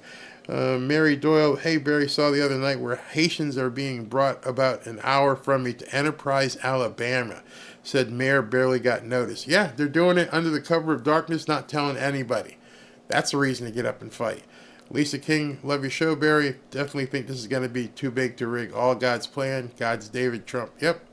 Lynette, thank you, Barry. My husband and I watch every day. Best place for the best information. I appreciate that very much. I'm a Donan. My family love and praise for Trump. Yes. Mike McCarthy, we love Uncle Barry and Grandpa Trump. Thank you very much. Maha, thank you. Ray Smith, thank you for the live today, Barry. Thank you for watching. Braulia Guerrero, we trust in Trump. Corey Cobbler, I've never been into politics. Me neither. I wasn't a big political fan or talker. You, Barry, have opened my eyes. Thank you. I'm addicted to your show. I'm tuned in every day. I'm 45 and have never voted. God bless, man. I'm going to be voting now. Thanks for the swift kick in the butt. Mary Doyle, thank you for all you do. Didn't see first chat. Thank you. Earl, thank you. Creative Margie, don't worry, Barry. God spared his life twice. He won't allow anything to happen to him or those kids. We love you for every bit of effort you put in these videos. Thank you very much. Just subscribe to your channel. Trump needs to rally the Northern California. Oh, hey, yeah, FO. You know what? Start pushing that out. Get together with some people and say, hey, we need you here. AF, Barry, fake fans are fake AI bots. Whatever that means. John Plotkin, thank you. Tommy Radcliffe, I love the Trump dance, Big Bear. Oh, yeah, I'm going to do it. I'm going to practice. Visha, if he can do it, I can do it. I'm black. I got some rhythm in me. I can make this happen. Sage Win, I'm 50, daughter 24, both first-time voters and first-time. See, these are the people, they can't even register. They have no idea about this hidden army. Love it. Michelle in Michigan again. Thank you. Amish buggies in Southwest Michigan and Northern Indiana sporting Trump stickers. That is so cool. Kevin Bauman, thank you. V-Show, thank you. V-Show twice there. Stephen, wait a minute, I missed something here. Yeah. I think about it helps us to know we matter, we're alive, and we can make a difference. We're not. You are never unconsequential. There is someone who would love to hear your voice somewhere. Maybe one of those 22 vets that commit suicide every single day. You might be, you never know, you might be responsible for making it 21. Maybe that one person you reach out to, hey man, it's going to be all right. Do it. Jack Green, Barry, I found out you're going to have to help us. I'm here. Stephen Niger, thank you. Kathleen Gray, show us how to use X. We'll go ahead and put something together. Proud to be a part of the Fanfare family. I appreciate you very much. And Elo, love the simplicity, and I respect your opinion. Funny how YouTube has auto-corrected my comment. No big deal. Thank you. Anyway, thank you all for tuning in and hanging out for 3 hours. It's simply amazing. Every time I get done with doing one of these shows, I'm like, did people really hang out for 3 hours? And, well, actually, hour and a half, because hour and a half was him talking. So the other hour and a half was me. So I only had to do 90 minutes. But I appreciate it in any event. Love you guys for tuning in. Get out there. Get in the fight. Get active. Get off the couch. Make it happen. Don't look back on November 6th and say what could have been. Talk to you guys probably tomorrow. I'll probably have a video tonight, but it's not going to be live. But tomorrow I'll go live again. Get to church tomorrow. Love you guys. Talk to you soon.